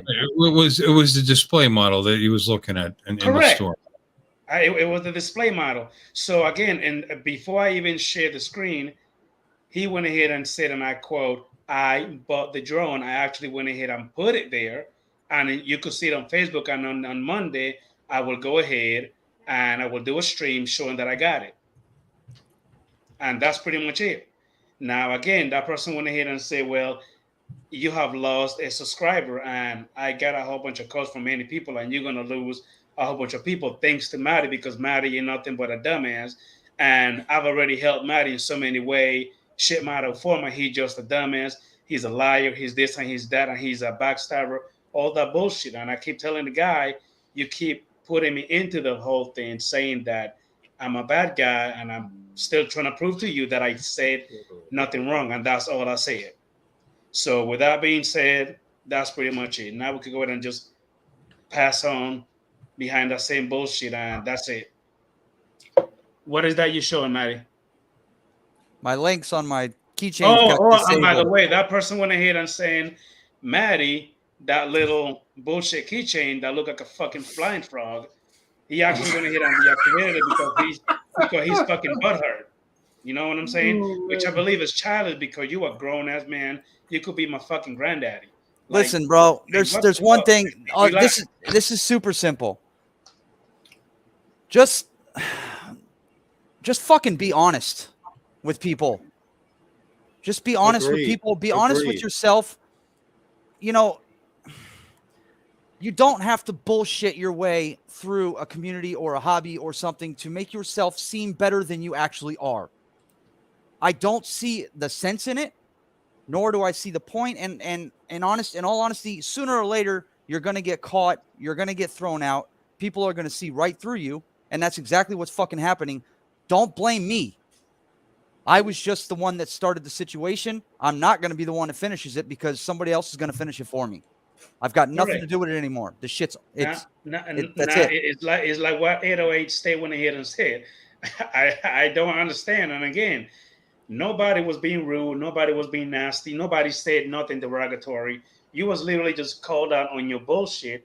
And obviously, this was not the first time he actually done it, because I was being many honest. people went ahead and called me and told me he'd done that many times with some other drones, and that's pretty much it. I'm done. I'm done talking about it. It's been deleted from me, my life, my social medias, my everything. So the dude doesn't exist in my book. So with that being said, let's go ahead and go back to the drones now. Dre, you went ahead and put something on the private chat. Do you have to go, buddy? Yeah, I gotta go out. We're having a Sade concert in the backyard tonight. Who? Sade concert. The hell is Sade? Hey, Maddie, if you didn't know, that's the old people version where they're gonna go in their room and drink, suck on grandpa's old cough medicine. So you're too damn young. You don't know nothing about that. Oh, Adrian, you're saying he's gonna go in the backyard with some yak and a cigar Exactly. There you go. and listen to some Sade, and then walk into the house with his sexy voice. well, I'll put it like this here. I will post it on my Facebook page, and I bet you Uncle Bill will wake the hell up and take notice. Yeah. Yeah. So, Dre, thank you for being Let here, us man. I see. really appreciate it, buddy. And you have a good time, man. Hey, you guys in the chat, thank you very much. Appreciate everybody here. Yeah, Dre. Lawrence, I will see you guys on Sunday afternoons at Those Guys. Tomorrow, Yes, sir. God willing. Yes, I hope. yes. Uncle Bill, I will probably see you late tomorrow night at Uncle Bill's talk show, late on Sunday nights. Maddie, I'll are be you still there. doing? Are you doing yours on Monday night still, or Tuesday nights? Tomorrow, Sunday nights at Sunday? 7 p.m. Eastern Standard Time. Great, great. I just want to do a quick shout out to some people I know are probably new to our this channel. 808 brother over in Hawaii. In Hawaii. Good to see you here, partner. And have a good evening to everyone else wherever you may be at. Raymond, And be safe, take man. care. Oh yeah, I'm at home. I can't help but be safe. Yeah, but he's talking about putting on the Sade. That means the neighbors got to close their curtains tonight. Oh, that's okay. I scared them last night. We watched Jurassic Park last night, dude. Them dinosaurs were Tell me you screaming. got the surround sound. Oh, outside. wait a minute. You watched Dude, the Dominion? I run a 6.1 in the backyard, dude. With two subs. There you go. Oh, There you. you go. All right. Have a Good night, good Dre. time, Thank you for Dre. being here, buddy. I'll see you later, All right. man. Have fun, All Dre. right, Have a good time, man. all right. 808 State, thank you for being here, bud. I really appreciate it. Everybody that's here, thank you so much. Anyway, we're going to go ahead and continue. Oh, yeah, that's pretty much it, man. I just wanted to go ahead and talk about it a little bit, man. I just got tired of the fucking bullshit, man. Well, That's people like, saw my it. language. People Don't saw nobody it know happen. me at being this way, you know what I mean? But when I get pissed off, I like to just get it out the way, be done. Well, I'm good most now. of the people in the chat saw it, unless they missed it and wasn't paying attention. See, when I do it, they just stop coming to the live stream. And you know what? To me, I don't mind. If you don't want to watch me, don't watch me. You want to know what? We have more people in Those Guys watching outside of the chat than we do inside of the chat. But that's okay. We don't care. We don't do it for the people who are watching. We do it for the people who support us. That's Exactly. the best There thing. you go. Well, Loyal Lawrence, subscribers. you have a live stream? Loyal Please, subscribers, bro. That's what I love describe the it to us. What day? What time? I don't know, man. I think it comes on Sundays at 5 p.m. Eastern Standard Time. Yeah. We do the boring drone news stuff, but yeah, we got some stuff coming for you You guys. set it up. You set it up for Maddie. on I love your Sunday. channel. You guys Yeah. are so professional and nice and well spoken, and I enjoy. I'm sorry I miss it as much as I do, because I'd like to catch it every time, and I don't always get to be in there. We believe it or not, we get more replay views than we do. Yeah, me too. Yeah, me too. Yeah. Same thing. Yeah, I get more. I get more. We get more replay views. I wake up the next morning, I'm like, holy shit! If all those people were there last night, But Yeah, we appreciate the support either way. We're gonna keep doing what we're doing. We have a few You surprises. do a great maybe. job, even with that other. What's that other fella? Harry. Oh, Herman. Harry. Herman. I do Herman, the show. I that's- do the show. Herman's my boy, man. for the He's people my watching. partner. Yeah, in he's a crime. good guy. You know, Good guy. Herman's my it's all- partner. Good it's guy all about and the- winner of a mini too. Huh? The meetup. Yeah, he won the mini too. Yes, And he you know did. what's funny about it? I left that South Florida drone meetup with Drone Worship, Drone Worship, his boy Stu or whoever that was, Greg, Yeah. I guess. and Greco FPV and Greco. one other person. And Herman sends Clint. me a text. Clint Herman is his sends me name. a text and says, "Yeah." He sends me a text, says, "Yo, I won the fucking drone, man. I can't believe it." I was like, well, "You got to be kidding me." I know. We met all you guys later for lunch. When Jackrabbit Scotty bought everybody lunch that day. Yes. And that same place where we had lunch at, Yeah. we actually went out the day before. On the beach. and flew on the beach. We paid to patronize because we went there. We were honest. We said, look, we're drone pilots. You guys got the only access to the beach. What are the odds of us getting to the beach? And the girl goes, oh, well, it's so crowded. There's a waiting list. We said, give us a table for 4. She said, oh, right in the back there. We went and got a table for 4, but we got, a little snack appetizer. And we told the waiter, because he's like, do you guys want anything else? Well, look, we paid to fly that beach out there. We're going to pay you off. We're going to give you a good tip. And we're going out there to fly that effing beach. And that's exactly what we wind up going out there to do. And I had a ball, but that was nice of Scott, Jack Rabbit, to do that. He paid for the tab. The one lunch I missed. He paid for the tab. I know, the free one. I couldn't believe it. He just did it. And he never got anybody. And he did it hang slick. Out with, man. He did it slick because I actually saw him walk away from the table. And not only did he cover the lunch, which we were all 14 people, and this was not a cheap place. That was not a cheap place at all. Right. But not only that, but he tipped the waitress very nicely. And that shows what kind of character Scott is. This is the kind of people we hang out with, bro. This is why I love all you guys. This is the people I hang out with, man. It's cool. It was fun. What a fun weekend. We had a great time. Hey, by the way, Lawrence, this is probably something you're going to talk about. I'm going to share this right here that I actually saw this little short today. Now, right here, let me see. Boom. Here it is. Can you guys see that? It's loading now. Let me know when you guys see this. It shows watch history. Yeah, we see it. It's going to be this one right here, this little short. Look, this is that Walmart drone delivery. Can you see that? Yeah. Oh, yeah. It's starting to pop up more and more in different states. Now look at this. There you go. Whack a kid in the head. Great idea. Whack a kid right in the fucking head. Good knit. You see how hard that thing fell? Yep. I guarantee you that's heavier. Where bubble wrap comes in. That's heavier than a Mini 2. Bet. Here you go. Here's your Waterford Look how crystal. hard that bounces off the ground. Yeah, My thing is the dog should have shredded it. That dog needs to be fired, man, because you let something land in my yard and you don't shred it, there's something wrong with you. You're getting replaced. Oh, I'm telling you right now, it's reasons like that. That's the reason this whole remote ID shit's happening in the first place is because of that. But I'm saying, Marty, that little bullshit parachute didn't even help. That thing came down so freaking hard.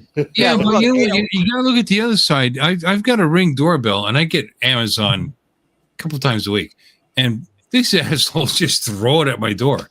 So that's not that much worse. Oh, you should see how they bowl in New York. They're bowlers. They like and it hits your door. Then you know. See, my Amazon guy puts it nicely on my doorstep, takes a picture. Dude, they do the same thing for me, bro.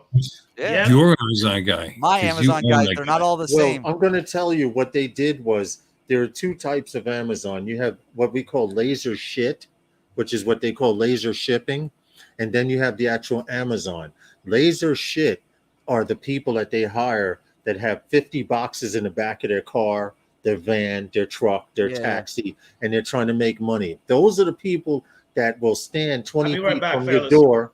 Yeah, those are the people that will stand 20 feet from your door and bowl your package up the stairs. Oh, yeah.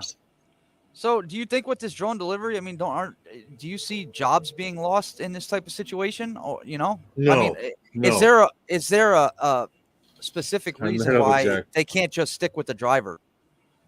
Hey, you see what Bob Casey put? He said, I think part of it depends on how fast you request the product to get to you.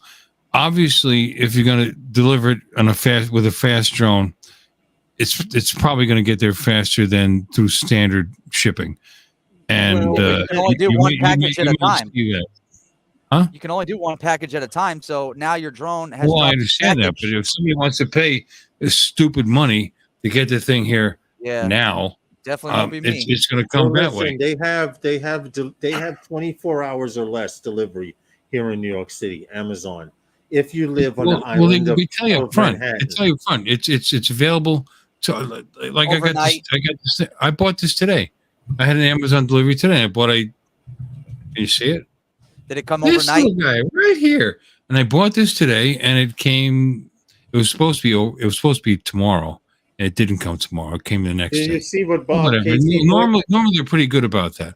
about Scott? He Yeah, said, yeah, bro. Lawrence, I met up with Jack Rabbit in Tallahassee. The man took me and my wife out for some gourmet chef restaurant and paid for it along with a few bottles of wine. That's Yes, the way, he is a good man, and that's the way and Scott is, bro. That's just the way that's Scott just is. how that. But believe it or not, there are a lot of people in the drone community like that, and Oh, absolutely. There's more than you could than people think. You know.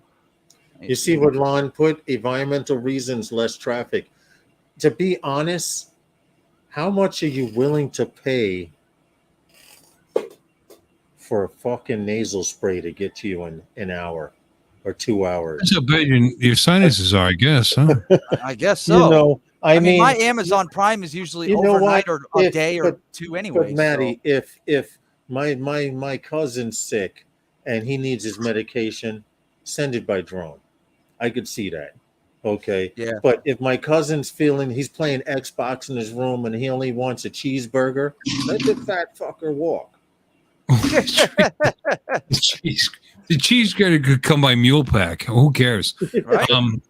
But if something needs to be there absolutely right away at the beginning, it's going to be a premium. Now I can understand. I get free delivery, and I got this little chippy there for free for $20, which is $10 less than I was going to pay at Best Buy, and it came to my house. It came to my house for free. It took a day longer than it was supposed to. Oh my God! I'm going to call them up. A whole day, right? That's a good point, Lon. That's a damn good point, bro. Ask yourself how people are affording Grubhub, DoorDash, etc. Well, exactly. And not to mention people are eating your French fries. That is a hold on a second, Adrian. I wanted to point this out. Okay. I remember going to McDonald's, and for $5 to $6, you got a drink, fries, a toy, cookies, soda, whatever the hell you wanted for $5. I'm older than you. Now, hold on. Now for $15, you get one burger, one fry, one drink. Now, if you go to Grubhub or DoorDash and you order for 2 people, that's $35. Of course. For something $35 to $40 for something that costs $12. Now, if you want to live that way or you could afford to, I'm not mad at you, but you're a lazy motherfucker. I've done it a few times, but that was when my vehicle. That was when my vehicle was broke down. I've done it a few times, but I'll tell you what, I won't do it again. I mean, it's not relevant to what we're talking about, but you just brought something up. Burgers, fries, and a Coke with change from $1 when I was a kid. Yeah. Uncle Bill. I'm going to say Uncle Bill. I'm going to say one. Burgers, fries, Uncle Bill, I want to say one thing. Chock full of nuts. You could walk into a place and get a hamburger, a coffee, and fries for $2 to $3.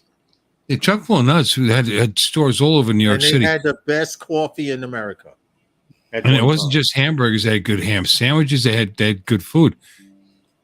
Oh, don't say a word, Lon. And incredible egg creams. Coffee. And incredible egg creams. Egg creams. You can't even get them anymore. Oh, you guys are killing me. Chocolate egg creams are awesome, or vanilla egg creams, either one. But I still buy chock full of nuts right now because it's that heavenly coffee. Better coffee, millionaires' money can't buy. Although they changed the billionaire. Hey guys, let me go and welcome Mr. Steve Carpenter from SC Aerials. How you doing, buddy? Thank you for popping in. Maddie, you should have let me know your daughter was there. Man. I would have controlled censored heavenly coffee. Oh, okay. Anyway, good. She can't hear. She only sees. She can't hear. All over the city. You're right. Guys, do me a favor. Go ahead and smash that thumbs up on the stream. I really appreciate it. Now, what you guys talking about? You guys talking about delivery? Uber Eats? No, we moved on. We were talking about hold on. I'm sorry. 808 says a burger, fries, and a drink for $3. How old are y'all? Lon said hi. Fucking old. Hey. What's the point? I'll be 62 in April. How old are you, Lawrence? 58. Oh, you're young. We're both young. You old bastard. 58, bro. Chuck Full of Nuts made its. You know, it sold its own branded coffee, and it had sandwiches, it had little sandwich shops, and there were hundreds of them around New York. Not Yes. anymore. And they used to also be in all Woolworth stores. When you walked in the door of a Woolworth and went on the right side of the store, they had a chock full of nuts when you walked in the door, because the first thing you smelled when you walked in the door was coffee. And You're saying fact, like Adrian, the rest of these people know what Adrian, Woolworths you want to is. know the Lawrence. comparison of chock full of nuts in the world of coffee? Bustelo. Oh hell yeah! That's what they make Cuban coffee with down here. Yes, yes, No, yes. Cafe Bustelo. Bustelo's good. Good stuff. That is the. But like you serious said, stuff. you can buy Chuck Full of Nuts, and we buy it. So. Oh wow. Go on with the chlorophyll. Look at my wife trained. She buys the right stuff. On occasion, Folgers, sneaks in there because it goes on sale. I mean, how expensive is coffee gone? Oh my God. Everything is nuts. Everything. There's no need to ask how expensive is coffee when Starbucks is making billions every day. No shit. It's good coffee. Starbucks, people, they bust their chops. It makes a good cup of coffee. They do. They make a good cappuccino. I wouldn't know. I get an espresso. I get I'll get a cappuccino. I don't get crazy fancy, but I'll get a cappuccino with a double shot espresso in it. And that's what I get. You want to know what the number one drug in America is? Coffee. Caffeine. Caffeine. Caffeine. And what I mean by that is, if you look in all of the ingredients, in a McDonald's restaurant, 99.9% of them have caffeine in them. That's why when a kid hears a jingle, his brain goes crazy and they want McDonald's. Caffeine is the number one seller in America. If it has caffeine in it, it will sell continuously. Well, I need to interrupt you, my brother. Adrian, can you send the link to Steve Carpenter? Because he wants to tell us how young we are. Yeah, hold on. You guys are all kids. Adrian, Mateo, Uncle Bill's novice. Yeah. No, I'm a kid. They are not. Oh, fuck you. Anyway, I'm going to be 62. I'm not an ancient old man, but I'm certainly not a kid, you old bastard. How old are you, Maddie? 38. 38. Okay, all right. I 38. Okay, that's not bad. You're just starting to figure out life is he's fucked definitely up. youngin'. Yeah. Wait, what year were you born? How fucked up life 38? is. I was born in 84. Yeah. Oh. My son was born in 88, so you're older. My stepson was born in 73. I started realizing how fucked up life was when I had my first kid, man. That was 14 years ago. Hey guys, you guys have to go ahead and forgive me, but I'm about to go ahead and bring in somebody that I hope I don't regret what I'm about to do. He's a really great guy. All they got a smile on his face. I don't know. Let me just go ahead and let him in. What's going on, buddy? Steve Carpenter, you old son of a gun, you. You bet believe you. Youngsters, how are you all? What's up, How buddy? are you? What's up, And how Steve? low do your balls hang? How are you, Steve? Balls I'm hang low. doing good, well, guys. How are you? Hello, everybody in chat. Love you, That's for- Steve. Good to see you. That's for Love Barkley. you. Good to see you, man. I'm okay, man. Good to see you, Steve. Lon said I already killed people in 84. Now, Steve-O, hey, Steve-O, everybody in the chat, I literally had to go ahead and down in there, pull a gun on Lawrence's head for him to go ahead and be on my stream, but he finally made it. So thank you, appreciate for being Lawrence. Lawrence, I like hanging out with you, bro. It's good stuff. I know. Fist pump. Come on, Lawrence, don't leave me hanging. Wait a minute. Wrong direction. There we go. There we go. Yeah. On screen. I was stunned, actually, when I turned it on. We just got back home. We were out to dinner with the grandkids, and I looked at him going, what's Lawrence doing on you? I'm going, wait a second. You know I what? know. I'm not. No, hold on. I'm not gonna lie. I took a fucking nap. You did? But now the big question, Lawrence, how much did he PayPal you to do it? That's the first thing I said. What is he probably why doing up so late at night? That's probably why he just put his PayPal in the chat. Listen, all I He's got to know. recover. So, Steve, I'm sorry. Wait, I need to interrupt everybody. Steve, tell us how young everybody is. You guys are nothing but a bunch of kids. Okay, thank you. I just wanted to hear it. Okay, very good. Okay, You see what Ado- Steve, I can respect that. I respect my elders. Adrian, look in the chat. Definitely. Hey, what up? You see 808? Well, Right God here? bless you, and I hope Wait a you're minute, always how older much than longer me. you're on, and I jump in my studio and join your old Hey, fella. hey, listen, Edo State, you've never been on my stream, bro. He's a cool cat, bro. If you he's want a to cool- come he's a on in, cool I'm cat. about to put the link right He's here. a in the fucking- cool I'm about cat. to put it right here in Yeah. the chat. Come on in, buddy. The stream is Yeah, right he- there in the chat. Come on in. Cool, He's a good cool dude. cat. I told him if I ever come to Hawaii, he's the first person I'm calling. Bro, I'm telling you, man, anytime I go in his fucking stream, he's a cool freaking person, man. Yeah, he's Come a on cool in, dude. Edo State. The link is right there in the chat. Pop on in. We're going to be here for a little while. I'm not going nowhere. So if he doesn't jump in, you're just stuck with the rest of us slugs, right? Is that what Yeah, you're pretty saying? much. You old And, man. you know, I feel I'm a little hurt now. You know, I worked in Hawaii for weeks, for 3 months actually. On the cruise ship you were working on? Yeah, Yep. Bro, I've never I been lived. there, I but lived. that's I one lived place in I 3 wanna go different to. islands during that period of time: Maui and Kauai and never been there either. the mainland. And Hold on a second. it was Bill, awesome. I loved it. Uncle Bill, let me go ahead and welcome Ashley Brown. Thank you for popping in. I really appreciate you, ma'am. Guys, go ahead and Okay. smash that thumbs up on the stream. Steve, what you waiting for? Smash that thumbs up. Come on. I smashed it when I came in. There's 31. Okay, great job. There's 31 thumbs up, and there's only 28 people Now, watching. what about you, Uncle Bill? That's Did you because I smash it clicked already? it so many times. Oh, I hit it 7 times. Okay, all right. Thank you. Appreciate it. So, Steve, how you doing, man? Doing good, except I thought we moved to Florida.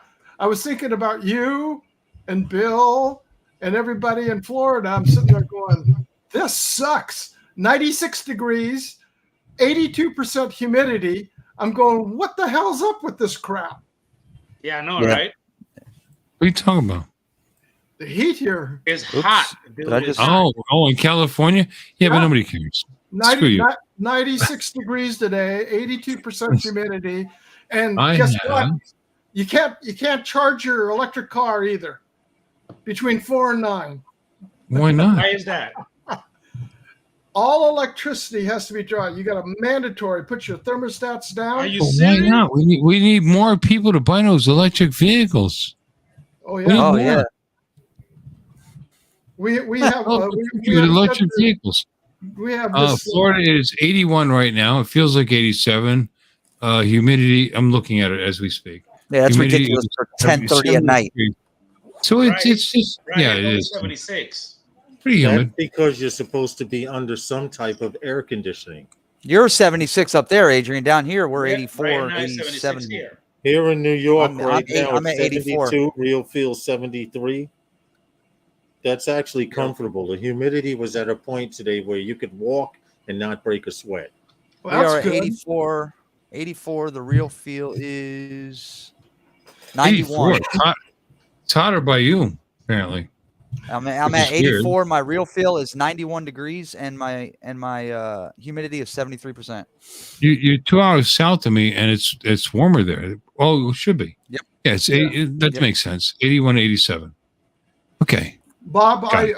Bob, I forgot the drought. Yeah. Yeah, He tell was us awesome. about Steve-O. What's that? Tell us about the drought. What's going on in California when it comes to the water? Steve, come to us in Florida, please. Come to us.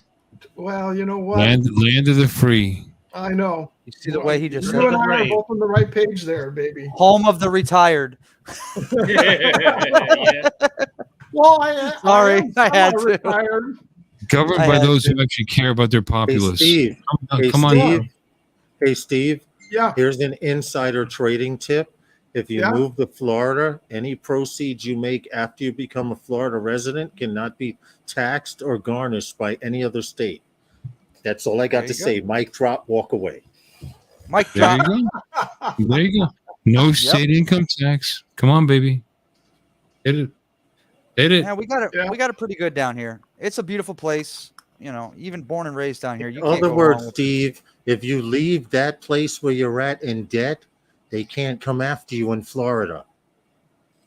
They're going after everybody. I got a friend of mine that moved to Hey, Brian. Tucson, Arizona, and he moved there, and he's been there now for 4 years, and the state's still going after him for income tax.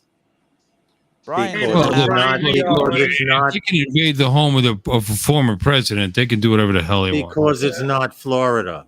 Yeah. Oh, I know. And 107 drones, no, the nuclear power plant, they did not shut it down. They delayed it because of the drastic heat waves and the lack of power we've got here. So Diablo Canyon is still operational. wow. In fact, I worked on that nuclear power station when I was first broke out as an electrician out of apprenticeship school.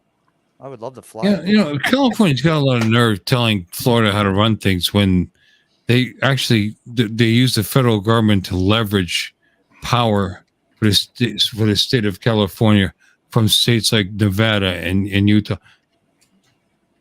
Forcing them to sell power for less than they would normally ask for. It's a sham. It's a shame. It's a scam, and it's terrible. And Steve, you need to live here.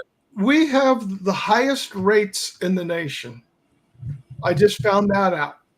By the time they added a surcharge onto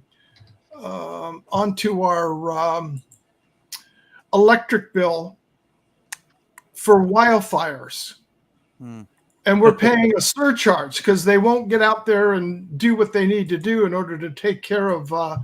The environmentalists are stopping them from actually clear cutting and cleaning, and because of there might be a turtle that might be pissed off. It's a shame. It's a terrible shame, and people are dying because of it. People die in those forest fires. There's been whole towns completely off the map in the last 2 years. I love you, Florida. Two of them.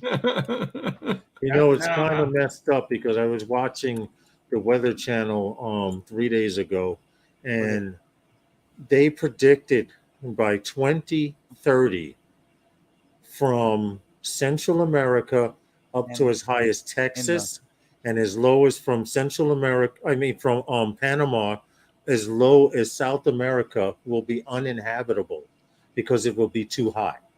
Well, there's something that all these wonderful, brilliant scientists that have all these PhDs, we're coming out of an ice age. We were in an ice age, and we're slowly coming up. If you look through geological time, where I am, I'm roughly 160 feet above sea level. Right across the freeway from us here, when I was a young kid, they were building the school. They found the whole skeletal structure of a gray whale. They shut it down so they could take it out, and they actually sent it to a museum. But a gray whale skeleton, that's I want to say at that point, it's about 160, 170 feet above sea level now. So we were underwater at all this one time. At the same time, 3 times we've been under ice by over 200 feet. Look, I'm not a scientist. I'm not even smart, but I firmly believe that they exaggerate the effect that we as human beings have on the planet's ecology. Mm-hmm. There has been several ice ages just in recorded history, including one recently. Recently speaking, in Europe, that happened in the 1800s, and we're in a downside now. Yeah, it's a little hot right now, and it will change. And they know all this. The fact is, they know all this just by doing samples. They sample by drilling down through the earth, to the soil, and showing, and they can actually calculate what the temperature was going back to the Middle Ages, going back further. It was hotter in the Middle Ages than it is now. Oh, Well, yeah. And there was a mini ice age that happened in the meantime, and now we have what we have now, and the temperatures are dropping, and they will rise up again. There was a study done by the University of Minnesota that long ago, maybe a couple of decades ago, that said it's impossible for global warming to actually exist because what happens is moisture evaporates. The polar ice caps evaporate, and what happens is they form a barrier in the atmosphere which deflects the sun, which is a natural thermostat which lowers the temperature. So it's cyclical. It's going to happen again. Now, am I right? Am I wrong? I hope I'm right. But that's what they came up with. And they said that the temperatures are going to be hotter for a while, and then they will lower again. And then that's what we're close to. And this idea that we are that powerful, that we are that effective, that this little scum that floats on the surface of the earth, which is what we are, has that much effect on the environment. It's just hubris. It's just absolute hubris. To reiterate on what you're talking about, when I mentioned that 20 by 2030, I found a story. It says by 2030, Earth could experience the once per century heat waves every other year. Now, these once per century heat waves are pretty close to what we're getting to. Think about it right here. Never before have I experienced, or I've lived in New York all my life. I've traveled around the United States. I've been back to New York. Right now, there's a forest fire in New York State, burning in upstate New York because it's so dry right now. So it is something, like you said, Uncle Bill, we know about it. We've heard about it. People have talked about it. The scientists have been predicting it since the fucking 90s. And now people are saying, I think it's getting a little warm. It's all crazy. When Steve, remember when we went to school? Yep. Pollution was causing the next ice age. What happened to that? Adrian, be right back. We were wrong. It's getting warmer. What a crock. Seriously, what a crock. That's what we were told when we were growing up. We were destroying the planet because we were going to go into the next ice age. And they figured out, well, that's not happening. Okay. It's all about money. It's all about the next disaster that we're causing that they can supposedly, work at, tilt at the windmills that they could tilt at. It's all baloney. 50 years from now, who knows what the temperature of the planet's going to be? I don't know. You don't know. Nope. Short of global nuclear war, which obviously would change. Obviously, would change the environment. We're just living here.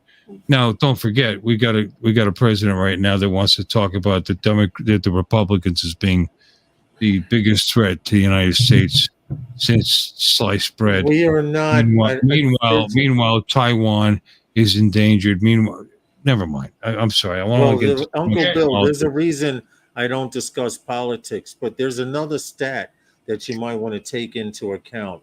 And I didn't realize this until I started studying geography and stuff. But every 5 years, the planet loses 2 feet in circumference. And what I mean by that is man is constantly pulling from the earth, pulling ores from the earth, sending shit out into space. We're burning fossil fuels, and we're not replacing the actual earth itself. Just think about go anywhere. And I understand what you're saying, but it doesn't go anywhere.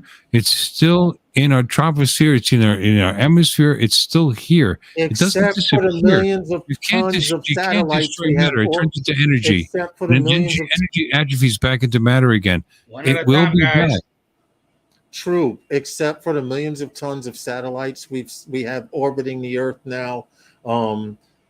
Think about this. When you take from the Earth, which is one size, they're digging, they're constructing, they're burning fossil fuels, we're cutting down trees, we're destroying. I understand what you're saying, Uncle Bill, about it coming back into the Earth, but it doesn't come back 100% if you think about it.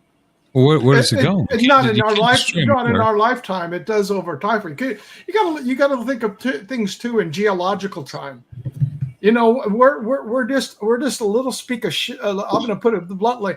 You're a little this piece of shit on a gnat's ass compared to the time of time scale of geological time of what the Earth has been here for. And it takes, billions of years, millions of years, obviously, to have the oil that was produced. It doesn't just happen overnight. I mean, look at here, the water dropped in Texas and the Dinosaur National Park over there, footprints, prehistoric footprints that were exposed at the bottom of where it was a lake or a river that are available there, that you're able to see where the dinosaurs were walking.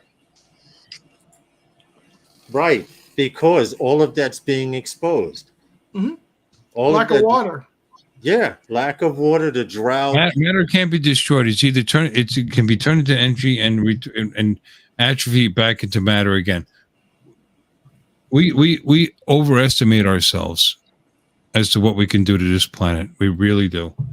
And like I said, short of putting up a nuclear shield to the sun's energy through a massive nuclear war, we're not doing anything to this planet. We're really not. And I hope I'm right. I could be wrong. I'm not a scientist. I said this before, but we are honestly overestimating the effect that we have on the planet. We really, really are. That doesn't mean we shouldn't shrink our global carbon footprint, whatever that means. We shouldn't try to be cleaner. Absolutely. I mean, this is where we live. I make my bed every day. I mean, you know what I mean? It's the same thing. I take a shower every day. I get it. I understand all of that, but are we actually destroying the planet? This planet will be green and lush and beautiful long after we're all gone. This is true. They actually have a show on the Discovery Channel. What happens after man is gone? Green vegetation. Oh, no, I like that show. I love it. Cockroaches, baby. They show the skyscrapers falling and buildings like the Freedom Tower being engulfed in greenery before it finally crumbles down to the ground. Mm-hmm. It's funny how they showed that particular building, but okay. Guys, hey, I hate to go and interrupt. Well, let's go ahead and get back to drones if we can. And Lauren, I think you drones in the private chat saying you're about to go. Yes, buddy. listen, guys, I got to Great get idea. out of here because my whole sleep schedule is effed up now because I took a nap and I stayed up during this live stream, and I'm probably going to eat something and watch TV and still wake up at 4 a.m. All right. Well, thank you for being here, Lawrence. I appreciate you, buddy. Hey, I'm Lawrence, sorry. before you go. Adrian, I want to apologize. Later, Lawrence. My politics out there. Hey, I Lawrence, before apologize. you go, let me go ahead and bring in the man, Mr. 808 State. All right, all the good way night, from Hawaii. guys. He's actually here, so you could say hi to him. Oh, never mind. He left. How you doing, buddy? What's up? Can you guys hear me? Hey, man, I can hear you pretty good, man. What's Good to up? see you, man. What's up, Maddie? What's happening, boy? Not What a much, great not much. voice. You got a great voice. Thanks, Bill. You do. That's I love that voice. That's very soothing. What the It's fuck? all a dream. What you been up to, bro? Flying my Mini 3 Pro, making videos. I heard about your disconnect. Oh yeah, I had a couple more of those today. But Can I It'll ask be in the you next something? video. I'm sorry, I don't know you, but you live in Hawaii. I Yes. worked on American Hawaiian cruises. I lived in Hawaii for 3 months. We worked out of the by the tower there on docks 10, 11. And I've limited, whatever. What island do you live on? And tell me a little bit where you're at. I live on the big island of Hawaii, so Big away from island, all that okay. tourism stuff. But it's getting packed over the past 10 years. It got really bad. Well, the Big Island was my favorite. I mean, we stopped at Hilo. We also stopped in Kona. I loved Kona. I thought Kona was just beautiful and reasonably priced, and the people were nice. But where are you in relation to all that?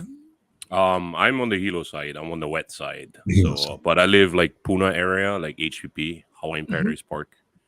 I got a bunch of photos from the Hilo side at the Boiling Pot State Park, which I had a great time. Did some swimming there and to the waterfalls and all that. Yeah, I fly over there all the time. I can't wait for the Avara coming so I can fly over there too. By the boiling pots, really? Oh God, that's so cool. You should tell them what you do over there. I haven't done a lot of exciting things in my life, and one of the favorite things I've done was spend time at that state park. Yeah, it's a great state park, but we have a lot more to offer than just that. Of course you do, but I only had so much time, and it was free.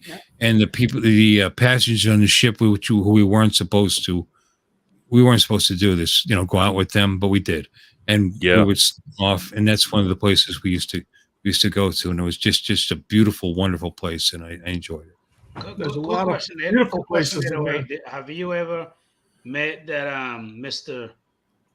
Range Test King, Dustin, out there? Donald, whatever his name is. Dustin Dunhill. I ran into him once. Okay. I didn't even know who he was at that time. Okay. I regretted it afterwards. I remembered afterwards, like I was like, this guy looks familiar, and I was we talked story a little bit, and there you go. He was doing There's a his shot whole underwater thing over there with the drone, the Scooby, whatever, with the tether. And I was just admiring that, and I talked story with him a little bit, and then I had to go. I mean, my flight was leaving, and then afterwards, it was like, there was Dustin Dunhill, and I was like, totally missed it. So now, Edoy, when it comes to your channel, I think if my mind served me right, I think you made a video where you said that you sold your Mavic 3. Yeah, I sold my Mavic 3. Why in the hell did you sell it? Why? I did not like the image quality, the detail that wasn't preserved. It was nicer of the image how wide it was, but I do a lot of real estate shoots. Yes. And I'm what you call it? A pixel pooper? No, a Pixel peeper. Pixel peeper. Pooper. Yeah. Anyways, but I'm a pixel peeper. So when I have to punch in with my Evo 2 Pro, there's a lot of detail preserved. While with the Mavic 3, that's not given. It's like pretty much with any DJI so far as I have flown it. They are more like mainstream colors. So if you ever make it to Hawaii, you're going to see the vibrant colors that you can experience here when the sun is at just right. So the Ultimate 2 Pro captures those colors in real time, straight off the card. I don't have to do log. I don't have to do no color grading. None of that. Now, when you film with the Mavic 3, one more time. This is Boiling Spots. This is Boiling Pots State Park right here. Yeah, that's one of the boiling pots where you can jump off 20 some odd feet down into the. Yeah, it's called Queen's Bath. Right there. Just thought I'd throw it out there. Yeah, best time of my life.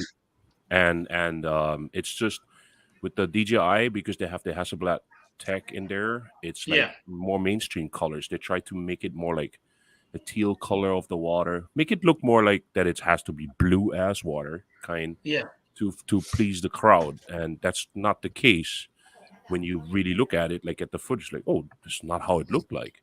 And so that's one of the reasons why I sold the Mavic 3. The other reason was too because I got it for a good price and I was able to sell it for the same price again. It held its value well. So what are you thinking about the Mini 3 camera so far? It's so far what I've done. I actually like the Decina. Like I haven't got to play around with the Pro settings, and I'm doing that right now to do my initial impression of that whole thing. I'm uploading as we speak right now. I'm actually uploading a new video right now about the first setup, the first flight, the first impression. So I had some disconnects during the time of the setup already, and then today I tried to recreate it, and it was really easy. It has to do with that in the setup, it tells you that you're supposed to point it at the damn drone.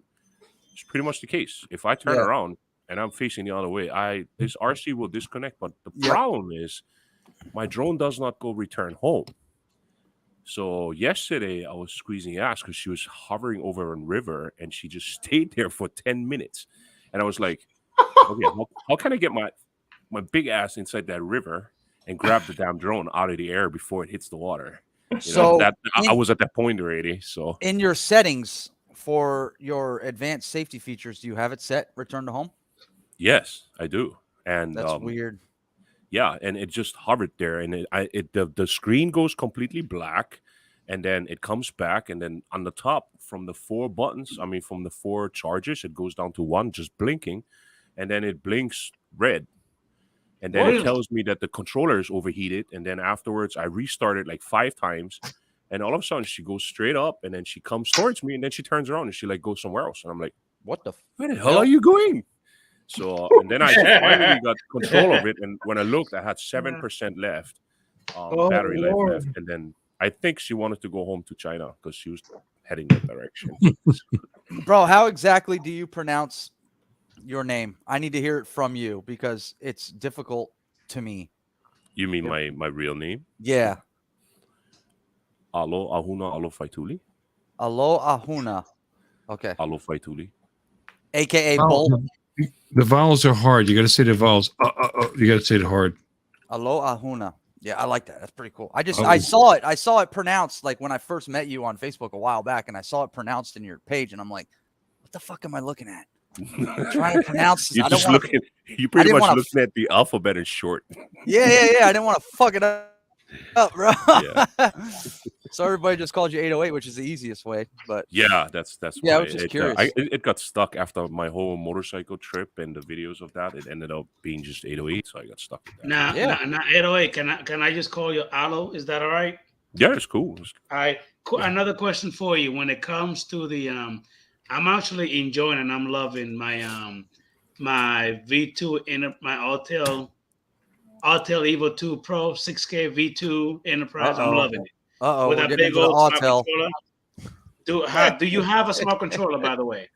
I don't. I never opted for one because I have the V1, and at the time of the release with the smart controller, they only made 985, I believe. Okay. And they were like sold out in like no time, and they wanted $1,200 for that. And I was looking at that, and I was like, I will never be able to explain to my wife that I needed a controller that was $1,200. Yeah, right. It's hard to judge, especially for a controller that only works. I was with one blessed drone. that I had Triple Tech sending me the 7 Pro. They sent me the 8 Pro. Yeah. What do I need that for if it's just dedicated to just that? I don't believe in smart controllers if they're just dedicated to that drone. If you create a smart controller, it should be for any drone that I use. That's why I prefer the Skyfire aerial setup or the lift doors, whatever people use, to use the Triple Tech, because I can use my Triple Tech to use it as a phone. I surf on it on the net, on the web. I give it to my kids that throw it around in the car when they watch stuff. They watch YouTube, they watch Netflix, whatever they want to do, and then I pop it back onto my controller. And then I pretty much I fly my drone, and I can fly any drone with it. It doesn't really matter. My Parrot Anafi works with it. My Mavic 2 Pro works with it. My Mini 3 would work with it if I would use the auto controller. My Mini works with it. You know what I mean? Like all that stuff, it works with everything. So I don't believe in a smart controller. So I technically I thought it was because the release too, they didn't release it right away. It took them too long. Yeah. And then they did that whole crap with the V1, V2. Now they're coming out with the V3, which is actually in benefit of the people because you always get the crybabies about my X-Star batteries weren't continued. I'm so tired of it. And I told them, so the X-Star had 4 years on the market before the Untitled Evo 2 hit the ground. Once the Untitled Evo 2 hit the market, they discontinued the X-Star because they focused on that model. With the release of the V3, if the battery is compatible with V3, V2, V1, and the new Auto Life Deck that they're bringing out, they'll make batteries for another easy 4 years because it's enterprise, it's RTK, it's like their flagship. People are going to pay big dollars. I mean, look, how much does the enterprise model cost? Like $5,000. So $4,250. So for the 6K Pro enterprise is $4,250. Okay, so yeah, but that's about $5,000. So you have companies buy 4 or 5. That's $20,000 per company. You know how many companies are out there that want to fly with the Alta because it doesn't have geofencing? It's easier to fly. You have RTK, you have all these extras and goodies, and you have now the Alta Life Deck. Yeah. So with that, if the battery is compatible, that drone will be on the market for another 4 years, 5 years, 6 years. So you're not going to have that whole, they're not going to continue my battery. You know, they just need to move on. They need to get over it.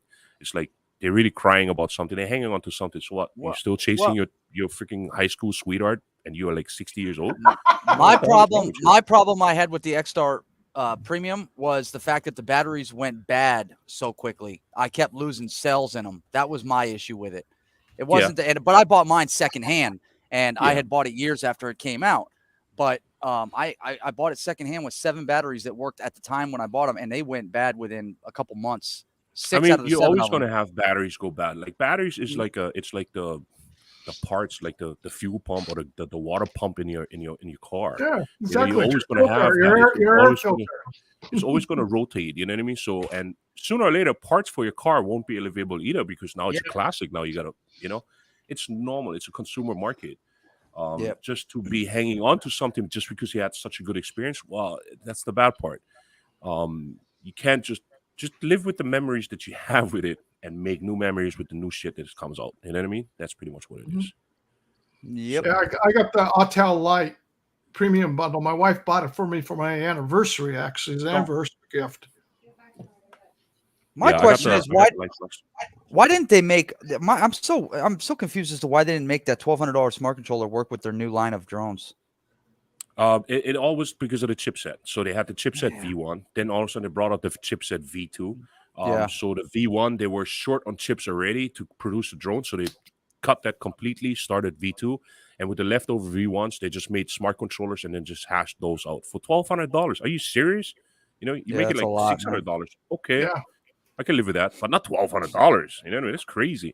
And then they brought out the V2 and they made enough of that. So now I don't know why they're bringing out a V3. What, another chip shortage? I mean, it's all it's marketing, you know. And I mean, look at DJI right now with the Avata. I was going through the stuff. I paid $1,800, and I still had to go on eBay and buy for $100 the freaking FPV controller because I sold my DJI FPV not even 2 months ago because I figured, I'm over it. You know what I mean? I just and then that kind of sucks. I didn't sell that thing with a controller. That was odd. Yeah, and then I look at it, it's like, you want to go full manual, so you're selling me a product that has these capabilities. It's like selling me you're selling me a Ferrari, and it's limited to 100 horsepower. No, like, the steering wheel missing.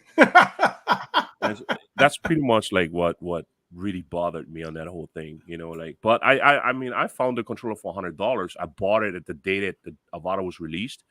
Not even 2 weeks later, look at the FPV controllers, $365. Yeah, like Now, Alo, going back to the Autel Evo, like you say, you love your 6K Pro. One thing that I can actually agree with you is, yes, I'm trust me, I got it too, and I love it. One thing that I actually agree with you compared to the Mavic 3, because I still have a Mavic 3, and I don't think I'm going to sell it.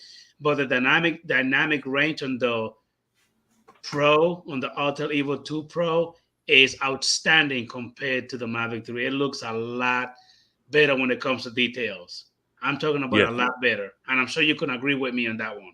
Yes, that was the main thing why I sold it. What I really miss on the Autel so far, and why I why I kind of regret selling my Mavic 3 at the time, is because the Explorer mode, that times 12 whatever camera, the times 24 camera, that camera actually has huge potential if you want to do like cinematic shots that have a longer focal range. And so if you do that and you have like foreground, background, and the main subject, you can produce some really nice shots with it, and the camera is capable of doing it for local commercials, whatever. That's the only thing that I actually missed. Plus, the flight characteristics were really, really good. I didn't have any delays, so it was easy. It was an easy drone. It was a good drone. I'm not saying that the Mavic 3 was just rubbish. It's just there were certain things that just bothered me based on the detail, taking pictures, making video, non-preserved details, and the mainstream colors is one of the things that really bugs me. I've seen it in the Mini. I've seen it in the Mavic 2 Pro. I've seen it in the Mini 3 Pro. There's like a few things that just, it's always DJI's go-to to do a certain part of coloring. Like, what? Give me the option. Show it how it is in real life. That would be the best.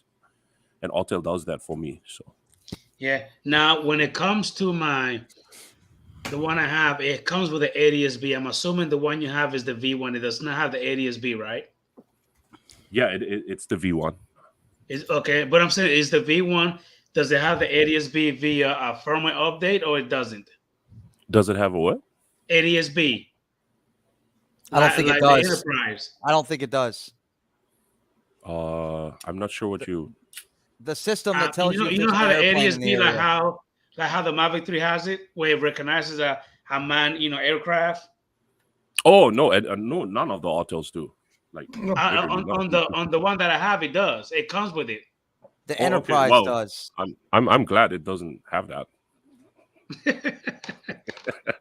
You know, I'm glad my Light Plus doesn't have it. It seems to be a feature for the Enterprise model because they pretty much like go up to guy wires and stuff, do inspections and stuff. Yeah. So for that, it might be helpful, but I mean, not even that. A helicopter doesn't fly into guy wires. You know, a plane doesn't gonna fly. Hey, It brother doesn't fly Thomas, past, how like, you 200 doing, buddy? So some of the safety features that they bring up is kind of ridiculous, and I mean, it's because of the stupid people that really do some stupid stuff with drones that mess it up for the Yep. majority of us. It's a good Like, point. I've seen some crazy That's stuff. It's everywhere, like, Alo. That's Uh-huh. everywhere. People always find some dumb shit to do to mess up the fun. yeah, that's what it is. But I'm not really looking forward to remote ID, but I had my fair share of Karens, but it's usually from far away. I don't look too intimidating, but when I walk around the corridor and all of a sudden they're looking up, and they're like, is that your drone? Yeah, that's my drone. Why? I'm just checking why you flying it around because I'm taking naked pictures of you. You know what I mean? Like, so, and then they start like, oh, what? And I said, do you want my card? I can send them to you after.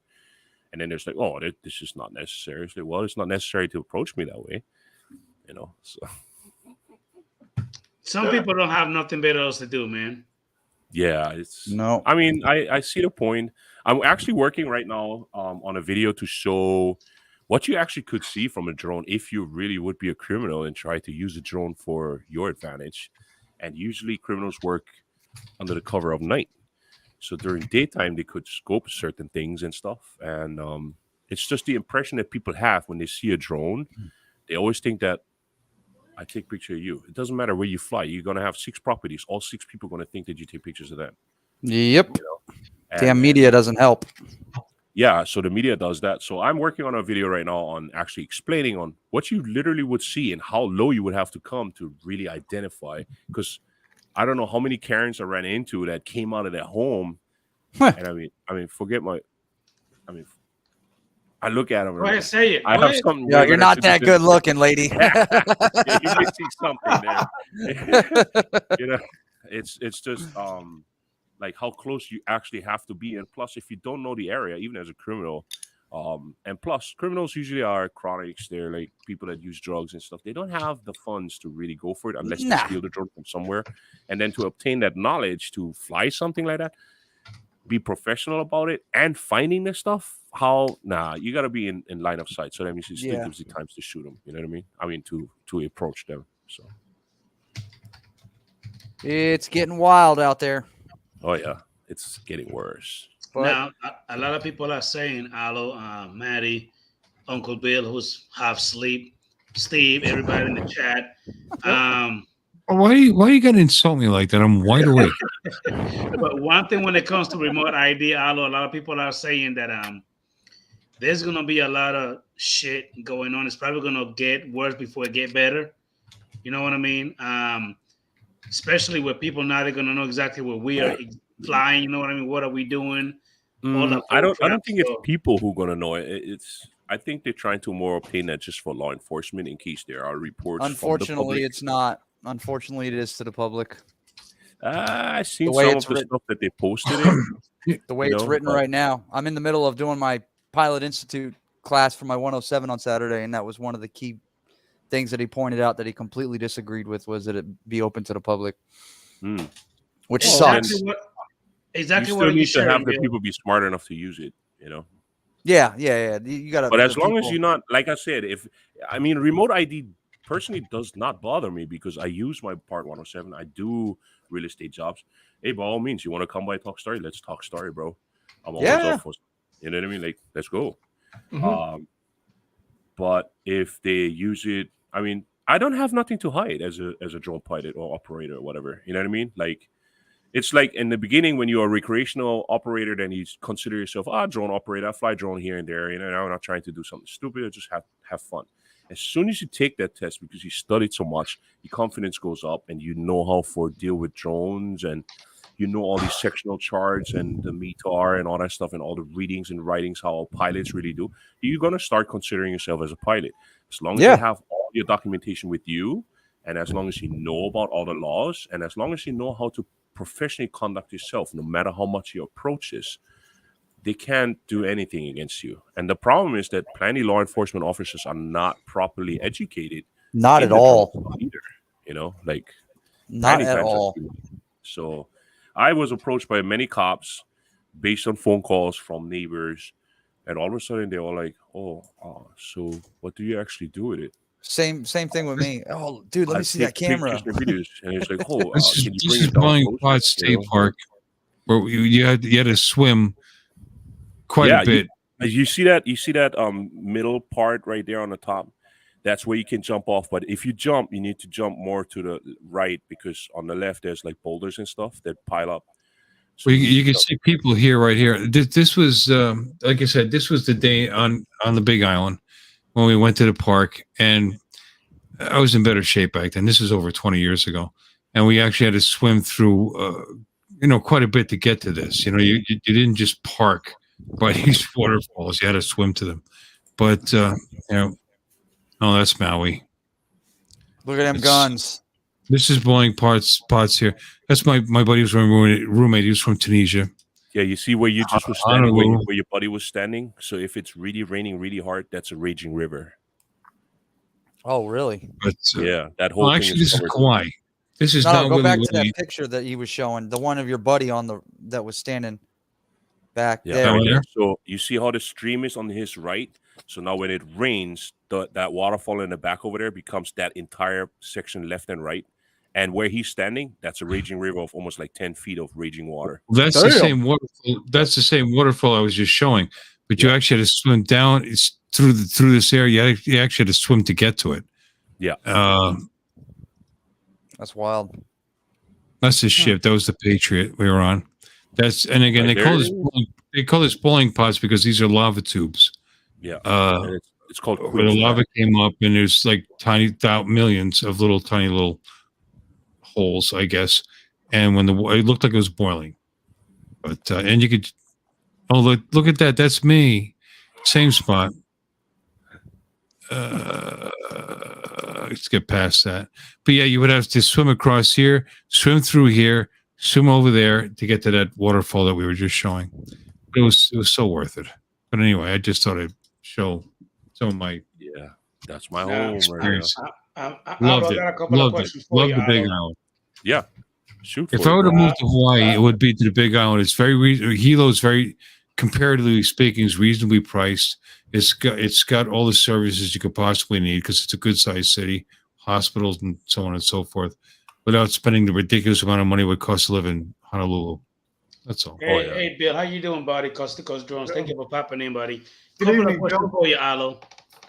Yeah. First of all, I agree with you, Bill. I guess I got a bone to pick with you now. Are you a Dallas Cowboy fan? Yes, sir. Okay, well, we're gonna have to talk about that off the air. Because that's ridiculous. Number one. What? Number two, I see a picture you posted on Facebook. I'm assuming you are a local police officer. Correctional officer. Correctional, yeah. Yes. Okay. So, really? Well, you know what? There's an open position over there in Florida to monitor Adrian. Steve, look at the fucking size of the guy. What do you that's what I'm saying. The reason why I asked is that, Steve, I'm sure size has got nothing to do with it. I was a correctional officer too in Philadelphia, and we had female correctional officers. It's got nothing to do with size. No shit. You're not fighting a prison of 5,000 inmates by yourself. I mean, it's got nothing to do with size. It's got to do with heart. Uncle Bill, and I understand, but I'll be honest with you. Before I even stand in front of Olive for me to fight, I'm going to have to at least break both of his arm, both of his leg for it to make a fair fight, because that's ridiculous. He's too fucking big. Well, you see, I don't see. That's the funny part. I have a lot of challenges during my job.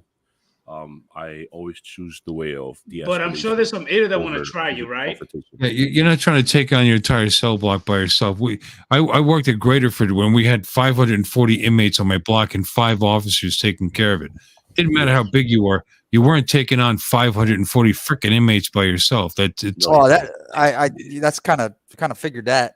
I would hope not. Yeah, It's got to do with heart. It's got to do with respect. Yeah, and they it's respect. a lot. You know, Respect is the main thing. So I was if trying to give you a treat him- compliment about being a big boy. Sorry. Fuck It that helps. one up. he's a big fella. Yeah. It does help. It's just it's like I do have my challenges, especially I don't know from the small guys. They want to pick on me, and I'm like, boy, really? And then Test they you. just yeah, they're testing the part, they're testing the water. But I have a lot of humor, so when I approach things, then I'm like, you really want to do this, all this whole, you want all this? And then they look at me like, oh, well, I'm ready to go. I said, okay, you go first. I'll meet you later. They come back 10 minutes later. They're like, hey, I'm freaking waiting for you. I was like, yeah, keep waiting. I told you when I'm ready, we'll go. And then he catches it on, and he's like, Let me tell you, if you're a good block officer, they don't want you hurt, they don't want your gun anyway, because you're doing your job and they're getting what they need.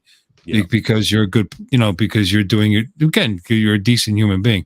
I did, like you said, I was working in Philadelphia, and I'm pretty white, and I would deal with the. I think so. Yeah, I'm pretty white. Anyway, I was dealing with a lot of guys that were not, and he's so white, and I would talk to some of them. We had the FOI. We had plenty of Fruitivism on our block, and it was. Well, I'm blue-eyed and white-skinned, and you seem to think I'm okay because they would talk to me before they talk to the other guys. I said, well, there's always an exception. Well, because I would actually do my job. I'd make sure the mail got out to them. I'd make sure the lines ran. I would make sure that they would get to their because I guess it was a big block. We would run lines just to get for them to eat, and they wanted guys that actually gave a damn about their job. And now we're doing 8 and hitting the gate, which was the thing. Do your 8, hit the gate. And so they never had a problem with me because I didn't go on my way to be a dickhead. And that's all about respect. It's a lot of times. You're here because you're here, and I don't care why you're here. You're here. I'm here. Let's get our job done and get through the day I have a lot of safely. youngsters that start, and then they come all like gung ho. They want to make a name for themselves, and They get hurt. And I'm looking at him and like, why did you just yell at him? And it's like, oh, because he didn't listen to me. So you're not here to command these guys or demand from them to do, they're not 5-year-olds. You're here to provide food, shelter, clothing, medical assistance. That's all we do. Care, custody, control. Yeah. That's it. So, and he looked at me like, yeah, but I told him get off the phone. I said, the phone is going to cut off after 10 minutes on its own anyway. So it doesn't really matter. So just let it go. But because the way he approached it was hard for him to de-escalate the situation now because you approached it up here. Now the person's, it's a cycle. And then afterwards, I told her, they do a lot of this stuff when the guys ask them for something. They tell them, oh, stand by. And they never return.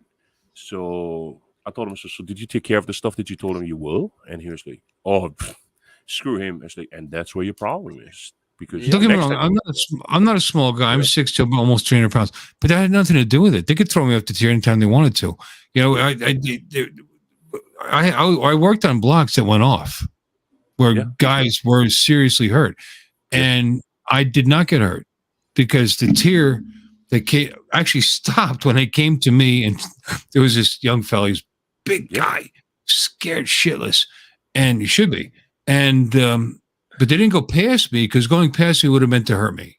Yeah. And they didn't want to do that because I was an asset to that particular block because, like I said, they got their mail. Communication because you would have been able to lines run. They got to see their parole officer. They got, if they had a reasonable request, I took care of it. And did my job, and they didn't want to hurt me. So I actually was able to stop what the entire block was going off by myself, not being a hero, just by being there.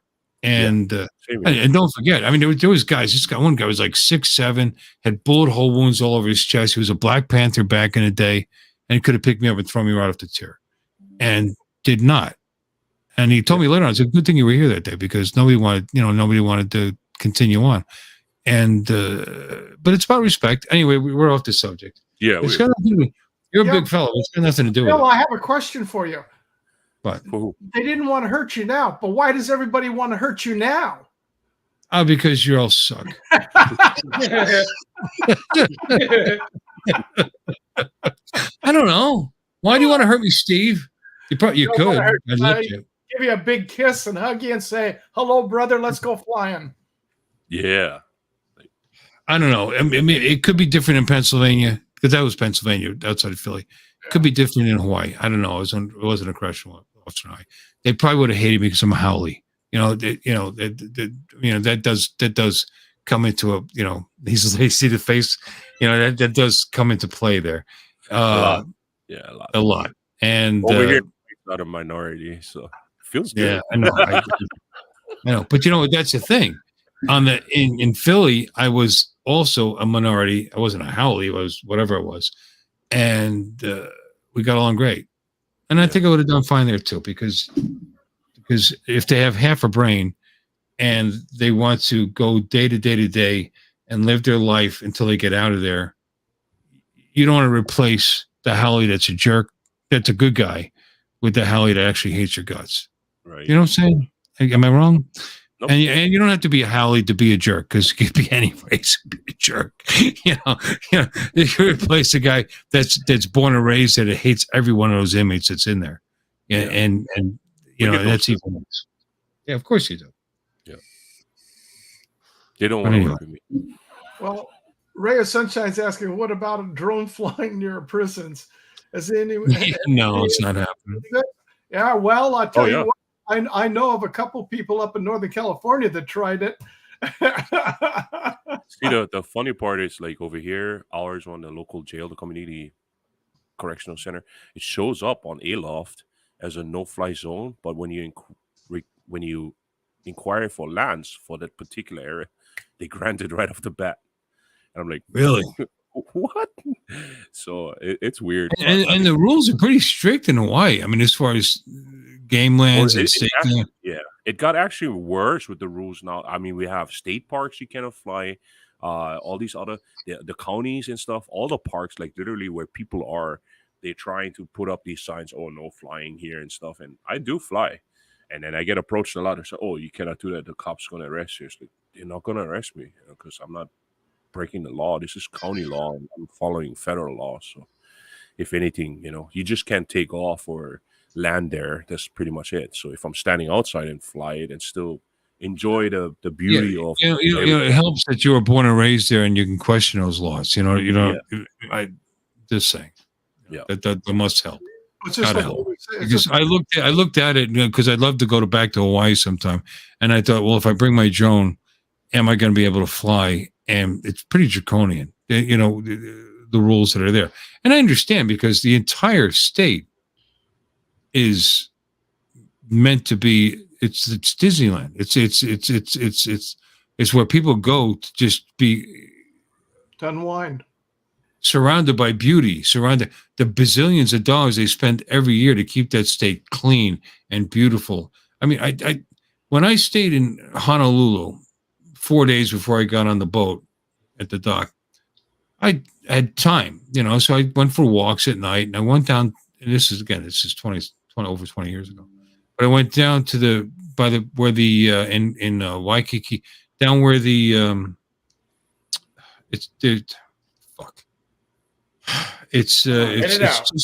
I'll be right back. It's a little east of the Sheraton, and where they put a pavilion there, where they put the shows on during the day. The free beach that's right there. And anyway, all the sidewalks, they were steam cleaning the streets at night. I mean, it was everywhere you went. It was like being in a theme park, because that's Waikiki, though. It's pretty much tailored to that part. It's tailored to the tourism. I'll tell you what, it was awesome. Times have changed a lot, though. Like, you have a lot of animosity now from local people because locals cannot afford rent anymore. A 2-bedroom now costs like $2,400 in Honolulu. You know what I mean? You have gas prices of $5.30 for 87 octane. You have milk that costs you $9. You have two Jesus bread Christ, that costs you $6. We're paying that. We're paying that here in California for gas. Yeah. So, and it's like, it's an island isolated in the middle of the Pacific. They don't have. It's always been difficult to supply the people. A lot of times they blame, like, oh, the oil prices are up. Oh yeah, are they? And then the other part is too, because when we have natural resources such as beef and stuff, instead of supplying our own area here, they export it, including water, because now they can send it to the mainland, because in one of the 5-star California hotels, they pay for a small bottle of Hawaiian spring water, $10. You know, like, and then the beef, grass-fed beef in Hawaii. The grass not any different in Hawaii. Most of the beef's on the Big Island, right? I mean, most of the ranches, on we the get Big a lot of Island. ranches here. Yeah, Yeah. It's a lot of fun. I like the Big Island. It was way more laid back than some of the. I mean, Maui, all of Maui was. It just seemed everything that I saw was more for tourists. Everywhere Maui you went and was Oahu is like that. Kauai and Big Island are the opposite, but like Big Island now, the I love side Kauai. is developing towards that part. But Kauai is. I love Kauai. I had a lot of friends in Kauai. Yeah, rivers, it was waterfalls, diving, everything. I mean, you have it all in Kauai. Like Kauai is beautiful for that. Big Island has. Kauai is beautiful. It's very green. So it's just the oldest of the islands. It's got the green and it got the Grand Canyon of the Pacific there. I've got some pics of that. I really loved Kauai, and I loved the people that I met there. They didn't want to kill me, which is a good thing. Maui, they were more. I mean, we rented a car and they smashed out the window like that. McKenna Beach, and on it just was pretty negative there. They didn't like the Howleys at all. Kauai, same thing, but they weren't violent. It just seemed more accepting. Oahu is Oahu. There's more Howleys than there is locals. I mean, if you were going to live there, I mean, maybe the North Shore, maybe it's a little, I don't know, maybe it's a little better to go. No, but the Big Island, I mean, Big Island is 20 nice years now. It's so much traffic these days. Like, you're constantly in traffic these days, even on the Big Island nowadays. We have, like, over the past 2 years, we have a lot of mainland license plates, and a lot of people who moved here, bought land, and built homes. And it messes with the infrastructure. Like, locals have a hard time finding jobs because the jobs don't. Our freaking minimum wage is $12.50, and you try to justify that when a box of Tyson chicken costs $8, when 2 loaf of bread costs $9. Like a small bag of apples of like 1.5 pounds of apples cost like $8. You know what I mean? Like, it's crazy, the prices that you have to pay and the income. Like, the cost of living does not justify based on the minimum wage, but it's because Hawaii has so many stupid laws, red flags, and stuff that messes them up, where the employer has to pay for all these extra things. He cannot afford to pay anybody $18 an hour. You know what I mean? Because he has all these extra stuff, and that's Hawaii laws too. And they mess that up a lot. They look in a lot when you look at it, because it's a blue state too. You're looking at a lot of privatization, like state jobs. If you can get one, you're lucky, and then even that, you still have to have your other half. If you have family, they got to work too. It's crazy. It's like, you're not going to do it on one income. Nope. And back then it used to be different. Like 20 years ago, a single state worker could support his family of 2. Is it affordable to live in Hilo? Not anymore. Like I said, the prices I told you is pretty much, that's Hilo prices. Honolulu over here nowadays, like before, our home when we built it 10 years ago was like $250,000, worth like $250 around there. It's currently $600,000 just for my land and my house. And that's just, we're living country. So if you go and you don't own it on top of it, you're buying a lease. No, that's the Hawaiian homelands. So I own the land. So we bought the land. You do own the land, but you're native. Like, if I was to buy property in Hawaii, can I actually get a true deed, or am I buying a 99-year lease or a portion of a lease? The 99-year lease is only for Hawaiian homelands, which are certain sections of land that were given by the state to those people to actually. Thank you for being here, man. So pretty much. That's what it is. To just, so I can actually buy property in Hawaii. Yeah, you can buy property in Hawaii. We have a lot of. I'm on my way. I'll be right there. Yeah, I'm doing it right now. I think for a regular lot, it costs like $150,000. So. Yeah, I'll just buy this big. I don't have to stand on. That is a regular lot. That's an oversized lot if you want something bigger. Yeah, it's a 1 acre lot. It's like $150,000 right now. It's a lot. 1 acre. Wow, that's a doggone good price. Alo, you say 150K for 1 acre? Yeah, around there. Holy cow! Where I live, I only paid 20 grand for 4.25 acres. Yeah, it used to be like that 20 years ago over here. There's So only I- so much room. There's only so much room down in paradise. You know, I mean, and it is paradise. What's up, Matt? Yeah, you gotta. I hit that. apologize, but I brought this guy named Matt What's up on up, the Matt? stream. You know, I don't know what the hell he's doing right now, but Got a good Yeah. fucking name. Well, I could have 20 some odd years ago. Matt, are you there, sir? Because we can't hear you. I'm not talking, mate. I'm just letting shit. Here we everyone. go. Never mind. Yeah. He's there. Now, Yeah, listen Alright. here, Adrian. How you doing, Curtis Dart? Thank you for popping in, buddy. Howdy, Well, Matt. anyway, you doing, I'm mate? jealous you for living there, and it's a pleasure meeting you. And I would love to go there someday and actually stay for the long period of time like I did. I felt lucky to be able to spend 12 weeks visit, because working on the cruise ship, you live in 4 islands. You know, I mean, we're in Kauai. Well, actually, first in Honolulu, obviously, and we left at Dock 1011 by the tower, and then we would be in Kauai, and then we'd be in Maui, then we'd be in the Big Island, then we'd be in the other side of the Big Island, and then back to Honolulu, and to be able to see the islands like that was fabulous. Be It right was. back. I did it for 12 weeks, and I was always jealous of you mofos for even being able to afford to live there. And who knows, maybe someday. Yep. It's a nice place for sure. It's beautiful. Nice I love place. the Big Island. I've been there 3 times, and without a doubt, I've been there, and then of course the main island and Oahu and Maui. I've not been to Kauai, but when we were in Maui, I went diving when we were there. But we got the dive trip. We went over to Molokai and dove off the coast there, and that was phenomenal. Except Yeah. the current was outrageous. Yeah, the current Kauai is is pretty strong. beautiful, very green, very old, very green. A lot of pines there. It's just Well, in fact, the last time we were there, it's been many years now, but we were on the Big Island. We went up to the observatories to go up to the Keck Observatory. Mhm. And there were still, this is in May, and there were still bits of snow packed along the edge of the observatory. Well, we left there, and 2 days later, we were over in Honolulu because I wanted to go see all the naval museums and everything like that, to do the tourism thing part for 1 day over there, besides getting away and seeing the rest of the island. I'm in the shower. My wife's yelling at me, going, come here, come here, come here. What? They ended up getting 5.5 inches of snow up there. And this is in May. All depends on the weather. Yeah.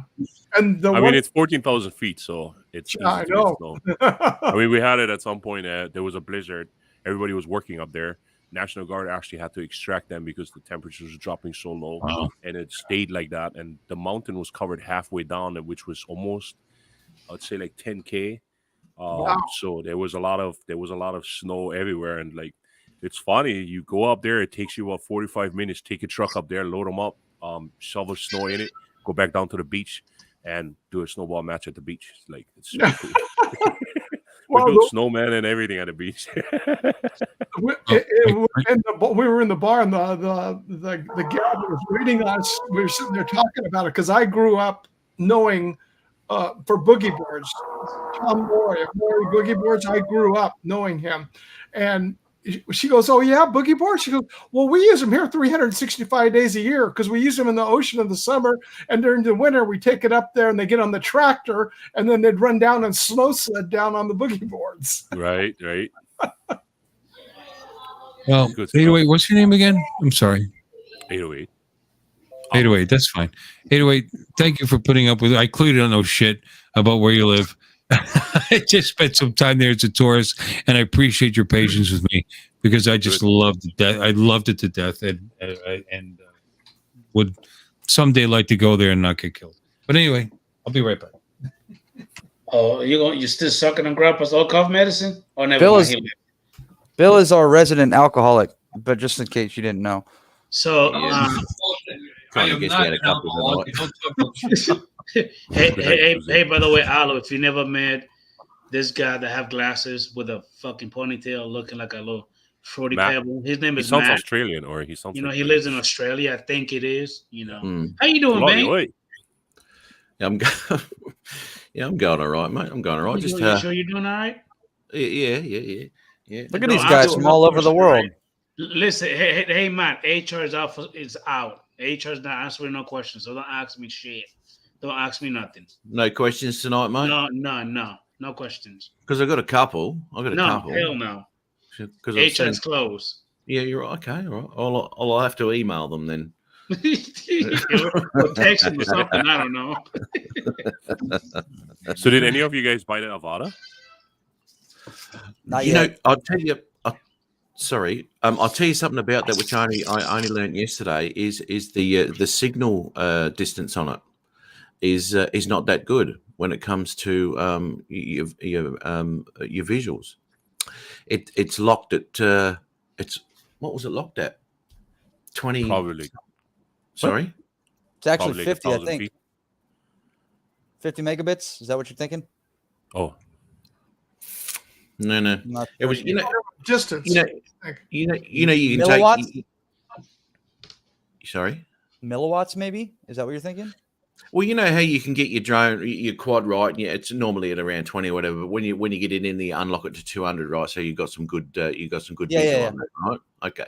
Well, this one's locked at let's say I think it's 5.8 or something like that, right? So they're only getting around about 2K, which is what 1.3 or 4, 1.4. I'm not really sure. I have no idea what you guys. I haven't talking seen about- any. are you I haven't talking seen about any. The penetration the- issues. I haven't seen any of those. Was on Distance. Captain. I was watching Captain Drone's review on it, and this is the issue we're having, and you can't change it. No, it wasn't Captain Drone. It was Drone Supremacy. Well, the thing about the Avada is, it's like you're getting a system. You don't have to build. You don't have to do nothing with it. You just out of the box and just ride and go. You know what I mean? Yeah. So, and distance-wise, what I've seen so far with buildings and stuff in between, I've seen Nurk doing like a range test where he went all the way down to his bridge and stuff. He got a good 1,200 feet out of it. So if it's small, like the Mini 3 Pro, unfolded, 400 feet, you can't see that sucker. So why would I? You know what I mean? Like if you want a river chase and there's no people and stuff, 1,200 feet is a pretty good distance. And then plus you get like 11 minutes out of it. You don't have to solder. You don't have to learn anything about EC. You don't have to learn nothing about motors, battery, lipos, how to charge them, what type of transmitter, what type of goggles, what type of strap. You don't have to do any of that. Plus, That's the what you Avada get is for the money. not a distance runner. It's not meant to run distances. It's But supposed it to, is it's more of pretty a far though, proximity. too. Yeah. Oh, Like, it I still mean, goes. It still goes, but it's more of a proximity, like in the area type Cinewhoop. Yeah, Cinewhoop and don't I need to mean, do that even the kind of stuff. FPV was like that. The DJI FPV had the same problem. Like when I go by my pace over here, and I go like I'm on the top of the cliff now, but I'm chasing the coastline. The max that I could tickle out of it was like 1,500 feet, and then my buddy could see it, hear it, and stuff. But it's 1,500 feet going along the coastline. I have nothing but ocean, and I lose reception, and she just hovers, goes up, and comes home. That's it. That's the original FPV. Original Yeah, DJI. that was the original DJI FPV. So I got max out of it like 1,500, and I'm on the top of the cliff. I can't see the damn thing. I take my goggles off. I look and it's like I lost reception. I can't see nothing. I look at my controller; it's still connected, but I can see her going up, and I can see her. I can hear her coming to me. I mean, that's strange because I've gotten longer range than that here in town with all the interference. That's actually strange. And don't get me wrong, I haven't flown a lot, but I'm in Port St. Lucie, Florida. By the way, this is Kauai High, Big Island, Kauai High. Anyway, still show my pictures. But it was over 1,500 feet, and I had no problem.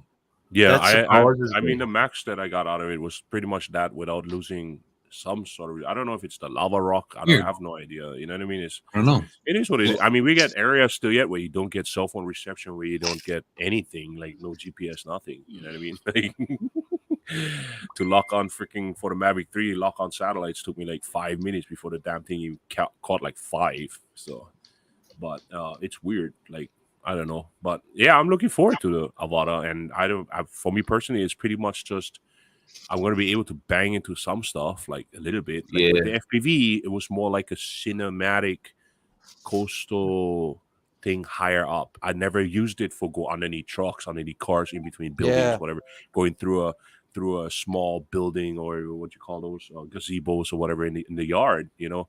Yeah, you could chase waterfalls with it, you could chase rivers with it if it's wide open. But the damn thing was so fast that I never even thought of ever trying to. I'll go underneath a bridge, but if I have like 20 feet, you know what I mean, 20 feet gap. Yeah, No, it's interesting. You mentioned lava rock. I wonder if a high amount of iron and that has something to do with it. It might be. I don't know. I mean, I went to the new flow that was here in 2018, so they built a road right through it. So I always go over there to fly. I'm standing on the top and I fly. I got like 2,500 out of it, you know, almost 3,000 feet. But coming back, all of a sudden, like at 15, boom, she cuts off. And I'm like, what the hell? So I ended up selling it like 2 months ago. And then they announced the Avata. I was like, oh, I'll give that a try because I always wanted the tight space kind of thing. Did you purchase it, Alo? Huh? So I'm very. Did you buy the Avata? Yeah, I bought it. It's in the mail. I'm supposed to get it on Tuesday. Okay. Yeah, I'm very interested in that. I am very interested in it. That's for sure. But the reason now you have to buy your own DJI FPV controller now. Yeah, I got them on eBay for $80 Okay. like 2 weeks ago. Oh wow, that's a good deal. That's I know. Right after that, it went up to like 300. See, the only reason I mentioned the signal strength, I mean, my other drones and all, I can fly, 6 miles away and all that sort of stuff, right? But that is not what I'm interested in. What that tells me is that the signal strength on that is unbelievable. So if I am in a high risk area when it comes to Wi-Fi's and all that sort of shit, I've got a strong signal. I know I've got a strong signal. If you've got something that's only capable of going 2K out, is that signal strength weaker in there? I don't know. Adrian, you would have chucked your FPV out quite a long way when you were at the meetup. How far away were you when you were flying those flights out there? I was approximately about a mile. There you go. Yeah, about a mile, and the signal strength was perfect. No cut off or nothing. I can't see why yours on the beach. I can't see why yours is cutting out on the beach. They shouldn't be doing that, man. I don't know. That's Well, you weird. got to remember too. People forget about your rock formations. Where are you around? The amount of minerals and the actual natural RF that's emitted out of rocks, like Sean Oz up there where he's at in Colorado. That rock formations of everything being up there causes a problem with drone signals. Yeah. Oh, Yeah, I can see that. I mean, most of us, our island is growing like every year, right? Like how many thousands of acres, you know what I mean? Because we still have flowing lava into the ocean, but it's fresh. Like everywhere we go, it's fresh. You can see the lava everywhere, you know what I mean? It's like black rock, whatever. It's so hard to build anything on it. That's why our roads are all like this. Well, your children's children will be able to build on it. You just won't be able to. yeah.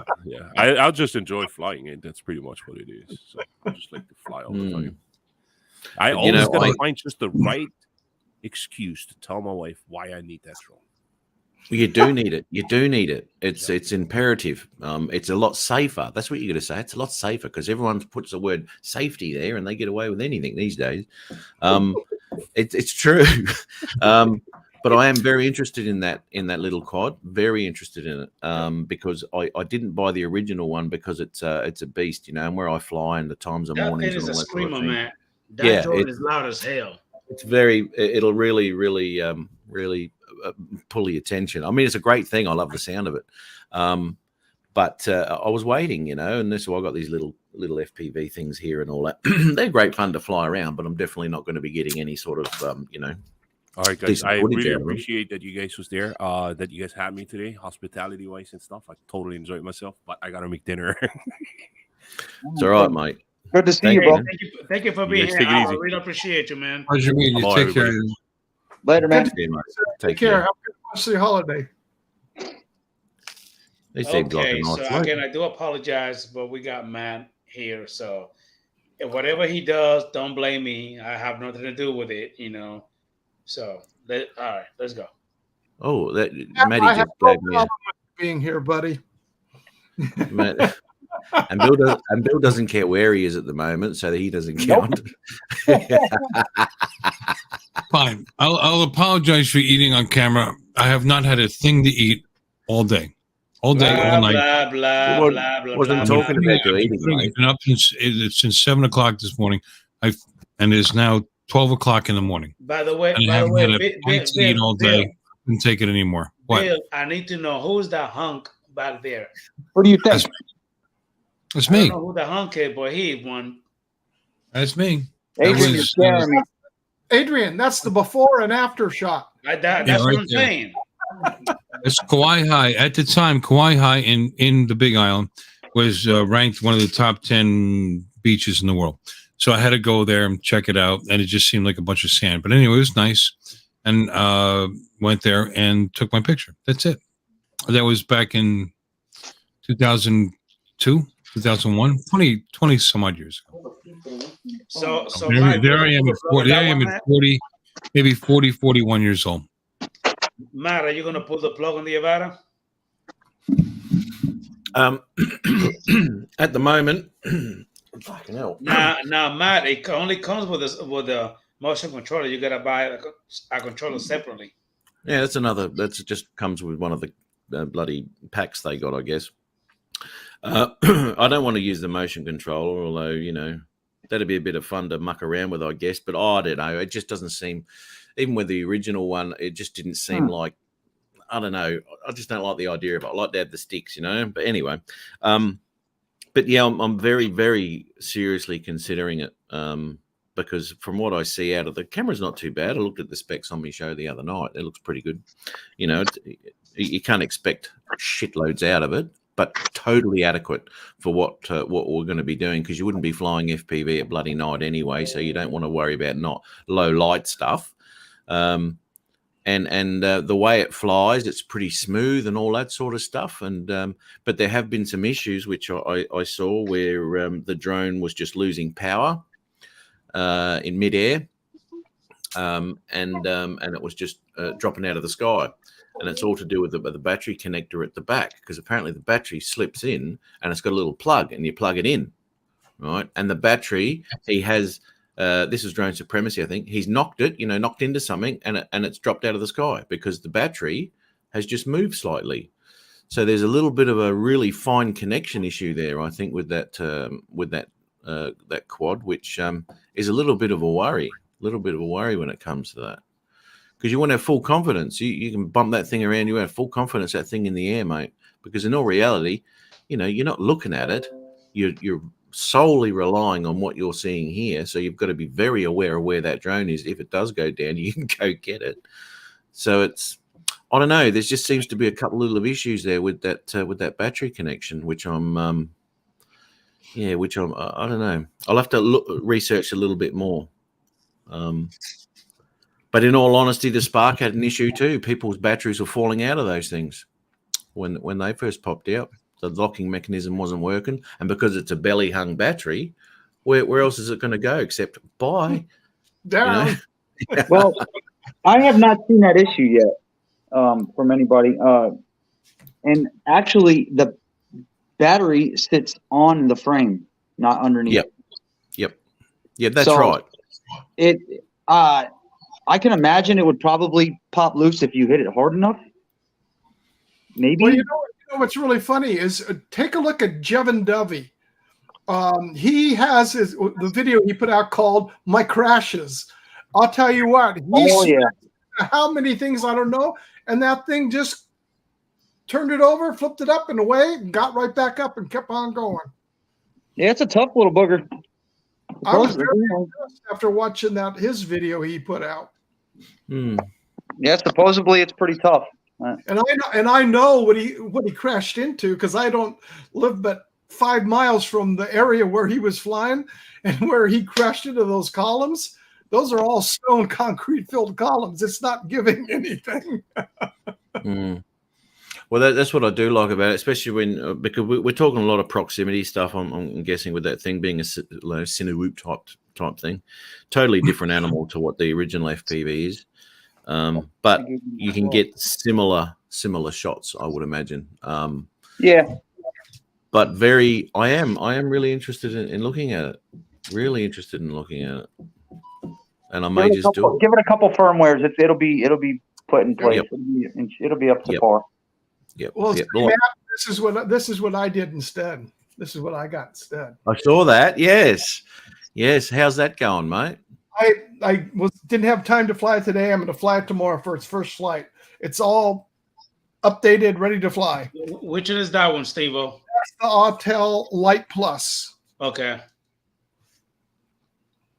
My lovely wife got it for an anniversary gift for me. So she heard me talking about it. And when they put it on sale for the $370 off the package, a discount. So, and then I ended up buying it from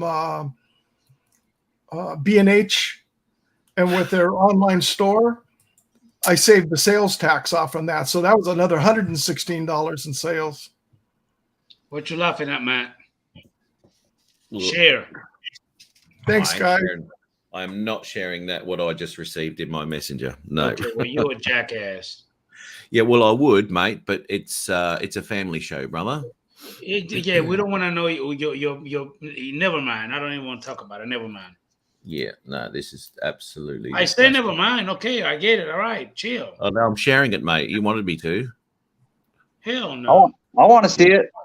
Zach, I'll send it to you, man. No, you need to send it to him personally. Don't share that shit over here. No. Send it to me. Send it to me, man. I want to see it. Okay. I will. It's fucking disgusting. Oh no. Oh boy. Oh, heck no. What? I saw someone that hit the side of the street. It was fine. So it's Maddie. The one that my friend have, the bottom of it, dude, the frame look like it's really solid. It is pretty solid. On that thing, yeah. Yeah. Plus they make modular parts for it. So if you crash it, it's a quick fix, 10-minute fix. Okay. Now, are the modular parts, you can also buy them from DJI or like aftermarket bullshit? No, you can buy from DJI. Okay. Now, wow. That'd be pretty cool. You could just crash it and just fix it right then and there. You can buy the ducts. You can buy the props. You can buy the top frames. Sooner or later, you'll be able to buy the motors if you burn a motor out. Yep. You'll be able to buy all that shit. So most of it you can repair yourself? Yeah. Well, let's hope you can buy all that stuff. Let's hope they put it on their website. It's already there. At least the frame parts and the props. Motors are there. The motors are there. No. I said soon the motors will probably be there, which I'm assuming they will be. No, that's what I'm saying. You're saying probably. Let's hope. They look like they're. I mean, there's only 3 screws on the back of them holding them in place, which is what typical a typical Cinewoop has. You pull the 3 screws and the motor pops right off. You just have to solder it back on. So they should be able to. I'm sure they're going to start selling stuff like that. I'm just trying to find this. I see they have it on Amazon for sale as well. They have the parts on Amazon too. Yeah. They're talking about the DJI Avata Pro View. They have the parts there too. If you look it up, the parts should be on there too on Amazon. Should be. Then they already came up with the freaking the case too, the carrying case. Oh yeah. They have it aftermarket. Dono makes a nice set of prop guards that go around the outside of the ducts. Yeah. Yeah. They came up with that shit quick. The freaking aftermarket parts. That's what I'm telling you. The goggles, the foam for the goggles, give it a couple weeks, bro. There's going to be a company out there that's got new foam, custom foam for those goggles. Watch. Absolutely. Without a doubt. Just share that, Adrian. Share what? Down the bottom there, mate. Oh, hold on. All right, that's he's got three videos on the on this one. Yeah. Yeah, I think it said like part 1, 2, and 3, right? Yep. That's that adds up to 3, yes. So he's got all the stuff that went wrong with it, and and all the good stuff as well. So this is what I had a look at, and a few other reviews as well. But he has had a few issues with it, so worth checking out. You know, it's definitely not decision making from these videos, or whether you actually get one or not, because I'm still looking at buying it. Obviously, I don't watch him very often. Neither do I. But I was interested to see what he did with it, and he was having some issues, and Drone Supremacy was having some issues with it too, I think. But anyway, check that out if you want to. I mean, you know, Tomas was saying DJI had the new foam is sold out. Well, it was the stock foam that comes with the faceplate. Oh, okay. Yeah, it's not custom. They haven't made custom full size like.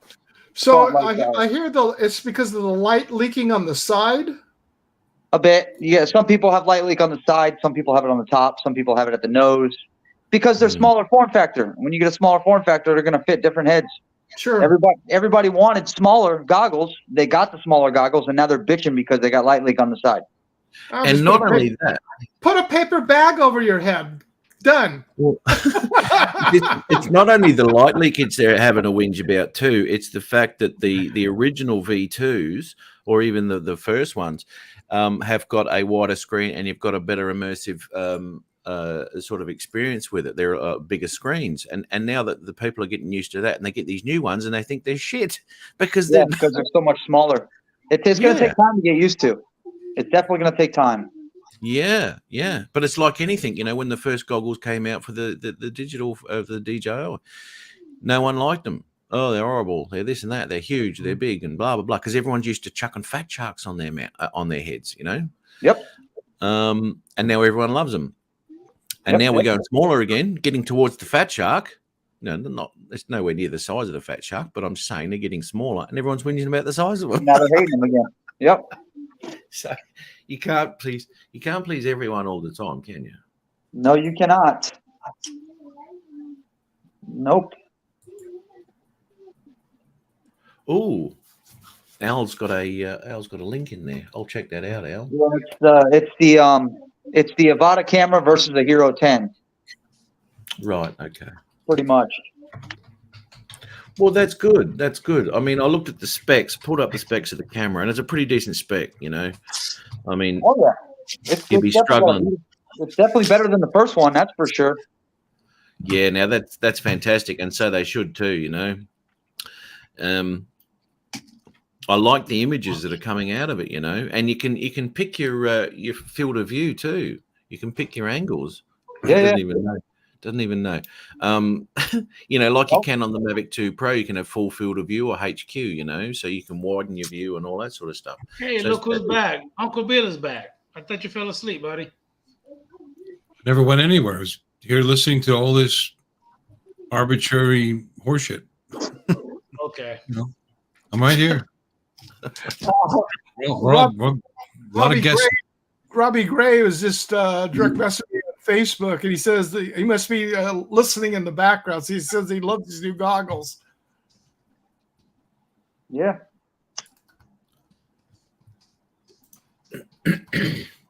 Never left. If you hadn't had anything else, and this is your first DJI digital system, then you're not going to win, are you? People start to complain when they start to compare it. And when you start comparing different products, it's like comparing the different cameras and the different drones and all that sort of thing. It doesn't do that. And this is the thing when you're looking, you know, when I was looking for my first drone, there were so many things that I like that, but I don't like that. I like that one on that one, but that hasn't got that. So then you got to try and make a decision between the two of which you want. It's all subjective. Yeah, well, that's right. It all depends on personal preference. You know? Yeah, man. At the end of the day, it's all about preference. Some people love the color science of a GoPro. Some people love the color science of the new Avata camera. It's all preference, personal preference, man. Yeah. I'm going to check that out because Al's put that up there. That'll be very interesting to look at. Thanks for that, Al. What was it? McDowell.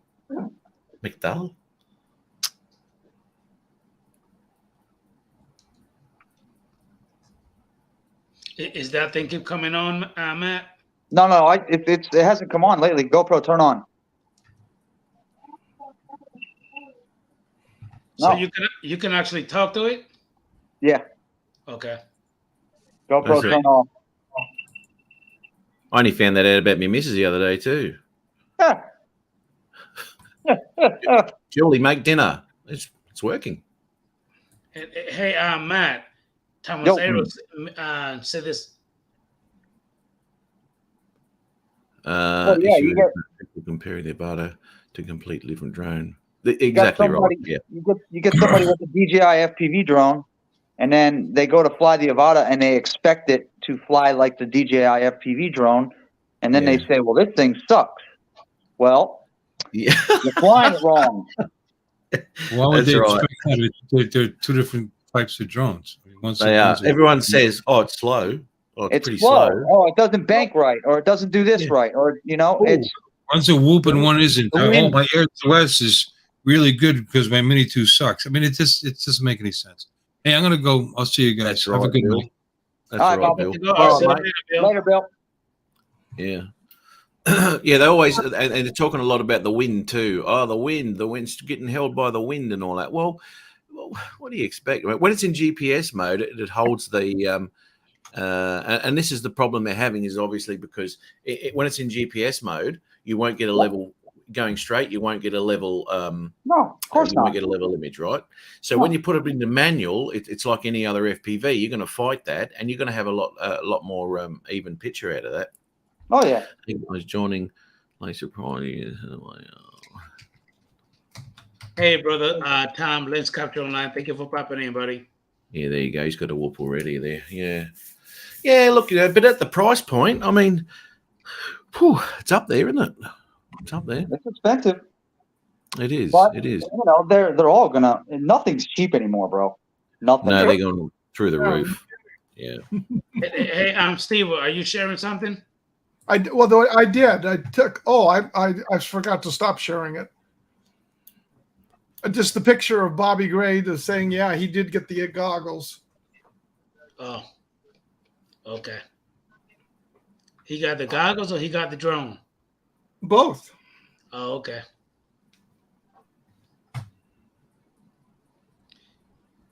Oh, Tom Lens Capture Online said he loved the Avata. Nice. Oh, good on him. Yeah. Well, you know what? People that are getting them are happy with them. You know. People I've talked to love it. So. Yeah. I'm just going by. I always do this when I'm looking at new products. I'll look at everyone's reviews and issues and all that sort of stuff, and I thought it's worth bringing up and to people's attention if they haven't seen this sort of stuff.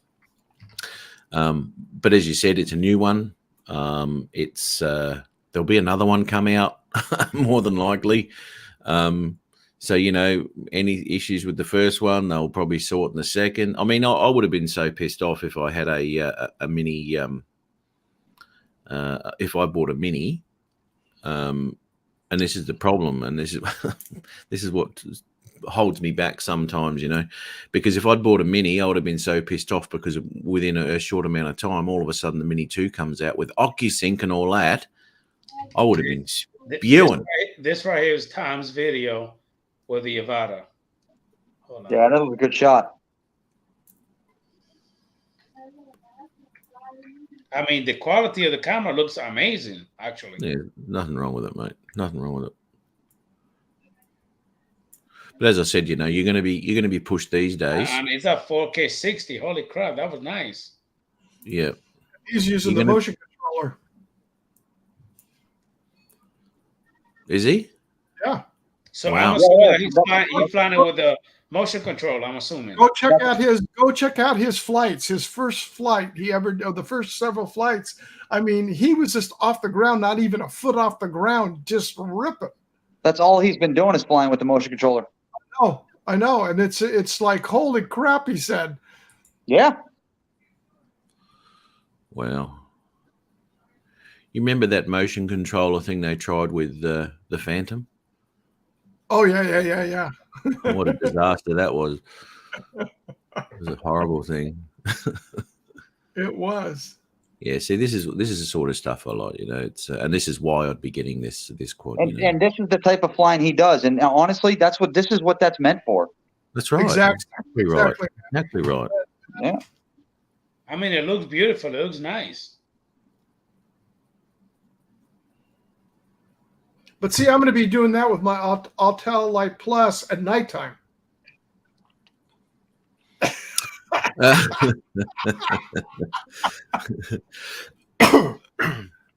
all accounts, it should be. What, there goes that attention span again. I mean, we're enjoying that, mate. What'd you do? Oh, what are you doing? What's happening? He's pulling up another one. This guy's hair.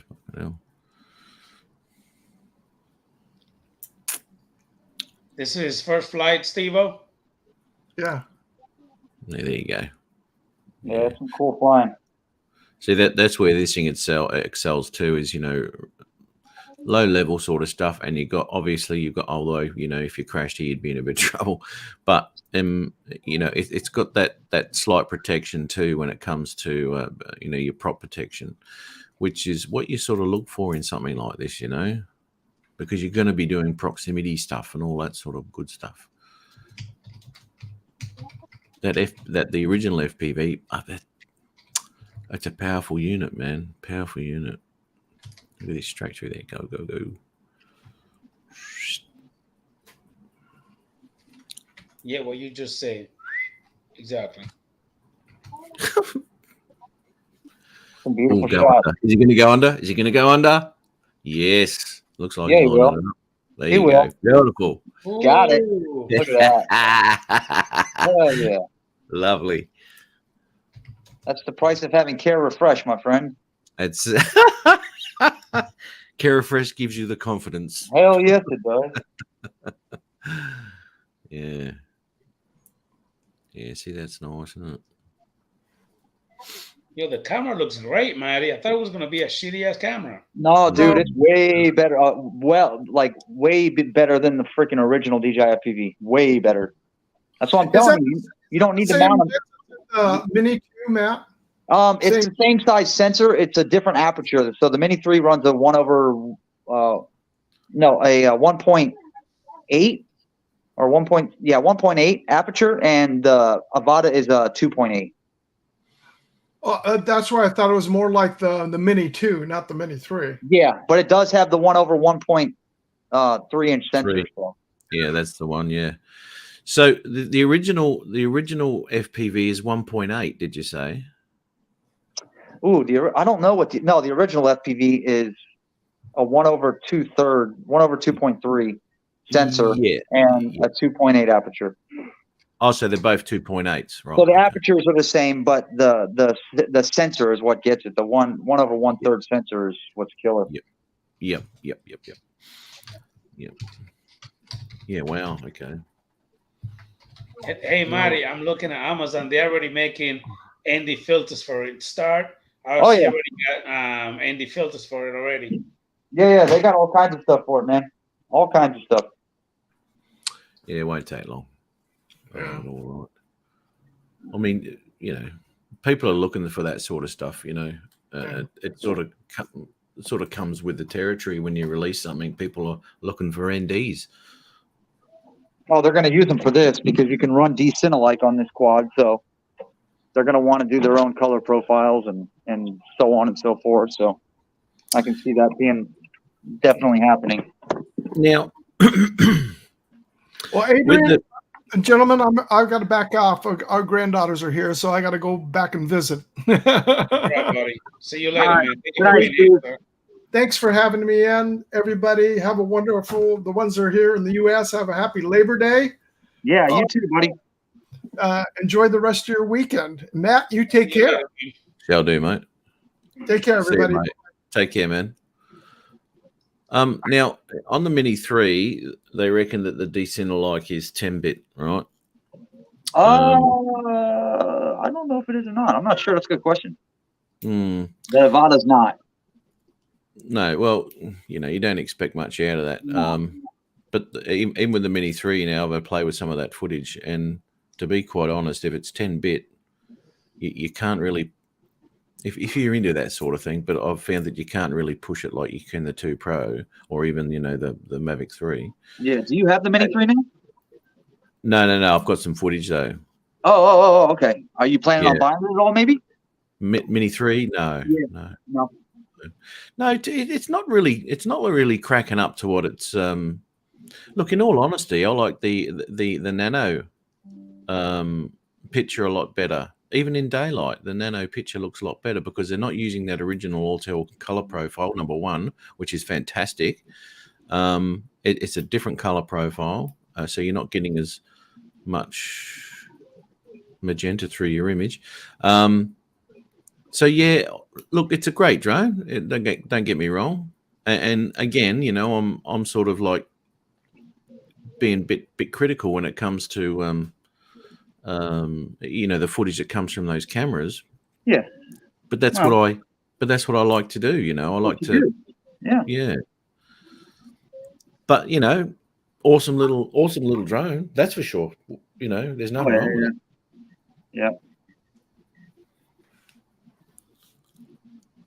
Marcel said Canada has Labor Day on Monday, don't we? Isn't ours on Monday too, Adrian? Yeah, it is, right? That's what I thought. It is. Say that again?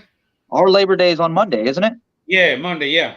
Yeah, that's what I thought. Okay. So ours is the same as Canada. So that's the same as that. Dude, ripping backwards, man. I don't. Damn, that worries me just freaking ripping it like that backwards. It worries the hell out of me. Now, is that him flying backwards, or is that camera on the back, or is he reversing? I don't know. I think he's flying it backwards right there. I don't know. I think he might be reversing the footage because you can't fly backwards with the motion controller. You can't fly. You wouldn't be able to fly backwards around all those trees. So you think he reversing? Yeah, he reversed the footage. It looks like. No, it looks cool. Amazing though. It looks great. A lot of people, on traditional FPV quads, a lot of people put like Hero 10s on the back of the quad and the front.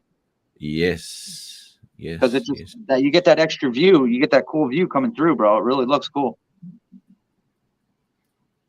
Yeah, nice. Yeah, I like that. Again, it's a very, very. I'm highly considering this little quad because I've got some nice spots. You can get some cool shots with it. Plus the immersiveness of having the goggles on, you can't beat that. Yeah, exactly right, mate. Exactly right. Yeah, it's totally different. Totally different. Oh yeah. The difference too, because I got those Attitude V2s, right? And the difference in those goggles, they're fantastic. Oh my god, they're really good. Nice. And the difference in your appreciation of your flight all depends on what you're looking at.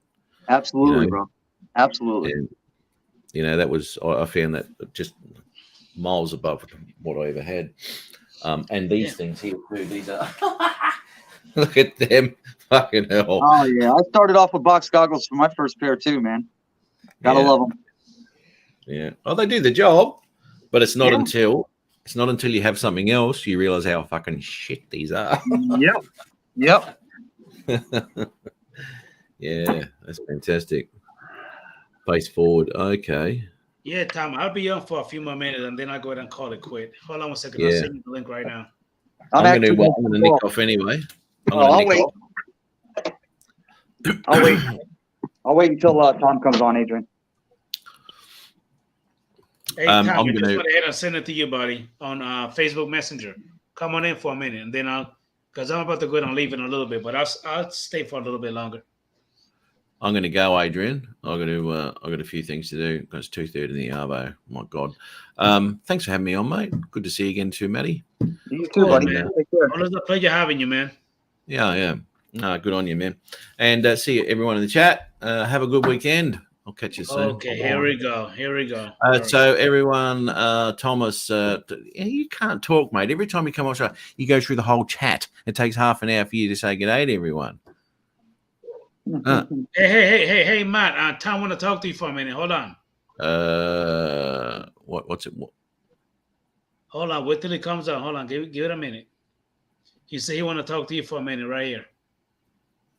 He said, "Hang out, Matt. I'll tell you what to buy. I'll tell you why to buy it." Yeah. Okay. How you doing, Tom? Good. How's everybody doing? Boom. Where'd Matt go? I wanted to tell him why he's got to buy this drone. He's got No, you're right, mate. All so good. many places. Hey, Here we Matt, go. how are you, brother? Not bad, man. Yourself? Good, good. Good stuff. You see the capability of this thing. You got so many places you could fly this bad boy. And I'll tell you, I've flown it in. When I was flying in the desert in the dry lake bed, it was the winds were blowing at 30 miles an hour. She was sitting sideways.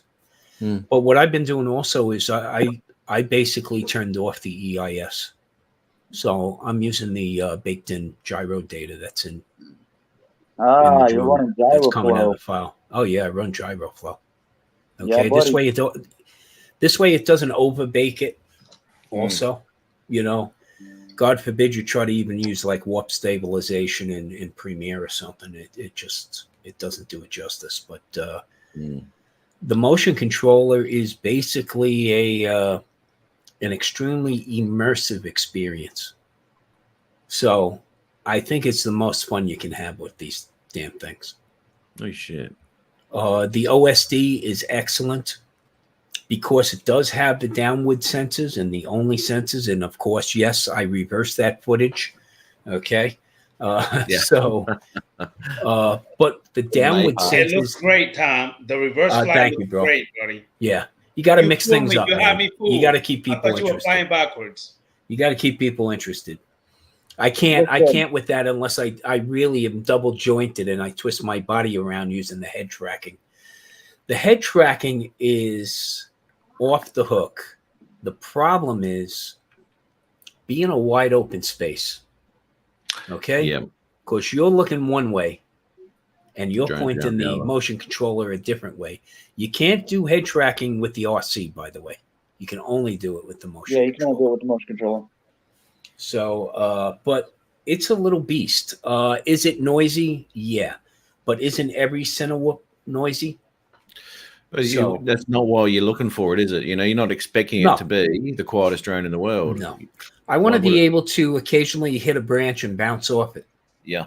Because the only way you're going to get, I mean, look, you know, when drones first hit, I remember owning the Phantom 2, and people were like, how high can I fly? Well, there's nothing very interesting up there. Okay. Not really. And really where drone photography has landed now is how low can you fly?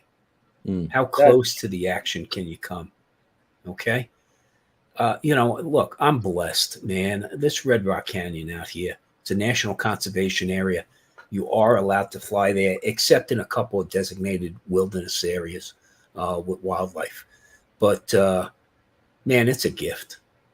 Being able to crest these mountain ridges and do the reveals coming off the top, or just taking some of the slots. And I gotta say, man, the OcuSync 3 on this is excellent. Inside the OSD, not only do you get how close you're coming to something below you, okay, but you're also getting what your video throughput rate is.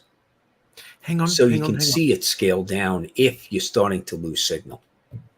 Are you telling me that for the first time ever, that quad is measuring its distance AGL?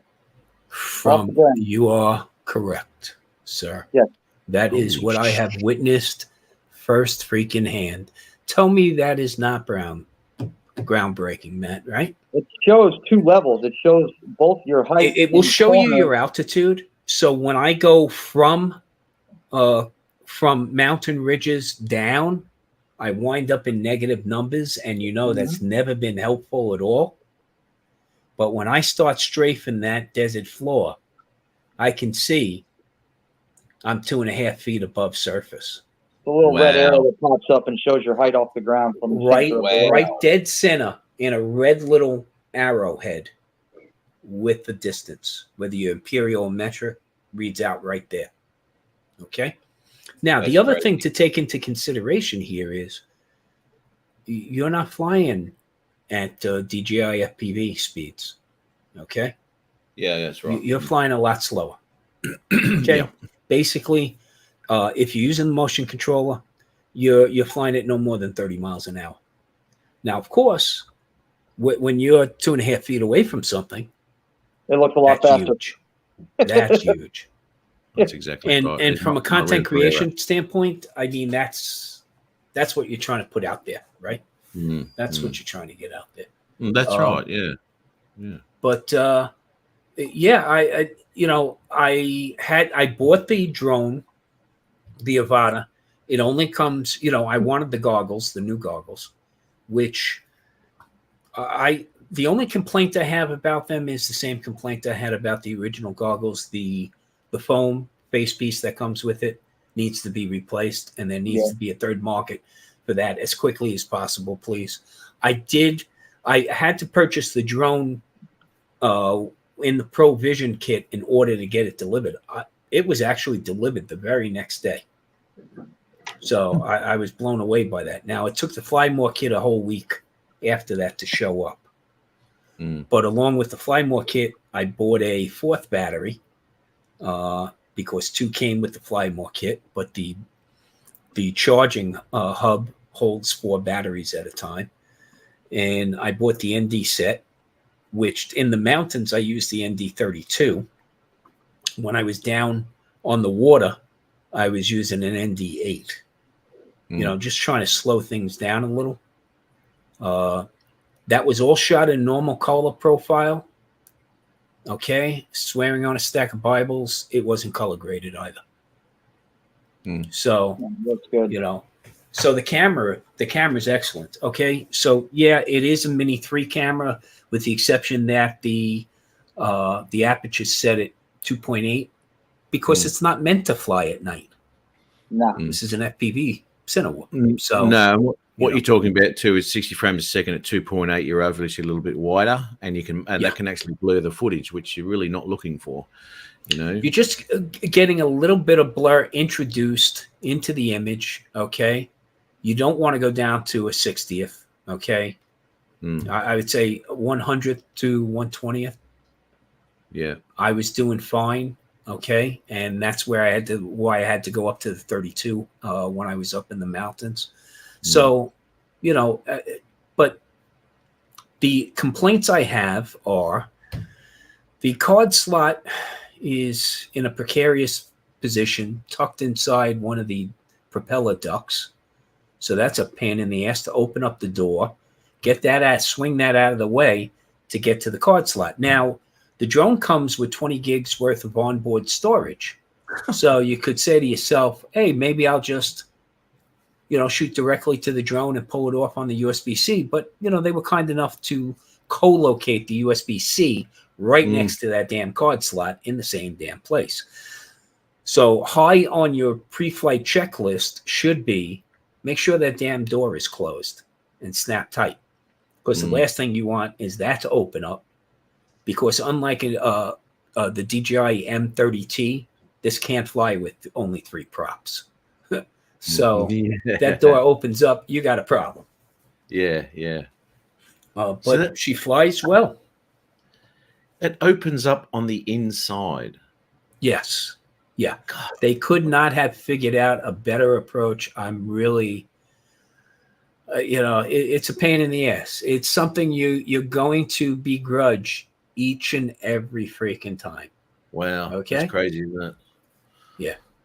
Crazy. It's that, and there is no fan in the goggles. Nothing perceivable. Okay. So are yours fogging up, Tom? No, I don't have the problem fogging up, and it's hardly something I can really blame DJI for. But when I was shooting in the mountains there, I was getting overheat warnings on my goggles. But it was 105 degree Fahrenheit. So, you got to say, hey, my concern there is where I was flying, as you could see. If I did lose the drone, I wasn't mountain climbing up there to go get it. So it would have been a write-off. So I was concerned about the overheating. You can duck into the car, into the AC. I got to tell you, I went behind a couple of those mountain crests and still didn't have a problem with connectivity. Signal, right? Yeah. What I would say is there's a great deal of adjustability as from a visual standpoint with the diopter adjustment going from a -2 to a +8 on each eye, plus the IPD controls that you have. One thing I will say is you have a really, really wide field of view that can be disconcerting for some people. And one thing that you'll probably, no matter how much you make your adjustments, you're probably still going to get a little bit of vignetting, or worse, maybe a little bit of blurring on the edges. And that can throw some people. So you can scale the display. So you could scale down to 90%, or you could scale down to 80% in 10% increments.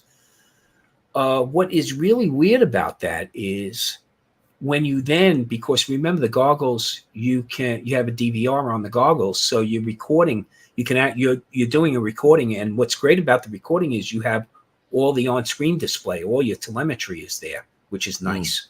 Yeah. But when you scale your display, when you output that file, it's a 1080p file with a black border around it. And the thickness of that black border is determined by what you scaled at. So I found that a little bit weird on DJI's part. Capture a 1080 image, you're capturing a 1080 image, So they're actually scaling at the video side of the fence instead of just the display side of the fence. Which was weird. It is weird. It is weird. Yeah. Because now, now you're looking at something that's not a 1080 format, basically. But I'm guessing that by the time you start to scale, you could be down to the end, about 810, 840. Yeah, that's weird. So weird. It is. But I got to tell you, the OLED screens, unbelievable. What's nice about them is the latitude of contrast that you have in them. So, flying into some of those shadow areas can get dicey, especially coming from really, really bright sunlight. But yeah, I had no issue at all. I was able to pick up detail in the goggles. I mean, it displayed really, really deep blacks. You know what? Even with my crappy cameras on my little quads, the OLEDs in my V2s, not DJI, the Attitude V2s, Fat Sharks, black and white, beautiful image. Yeah, and OLED, man, makes a world of difference. It does. I just wish they, look, they made the goggles so much smaller, which is great. But I think what they could have done, and the thing is, you can't wear a pair of glasses inside, okay? Yeah. But you should have enough latitude that, and plus they also include 2 lenses mounted that you can, and they have instructions, you can send them in with your prescription and they'll send them back to you.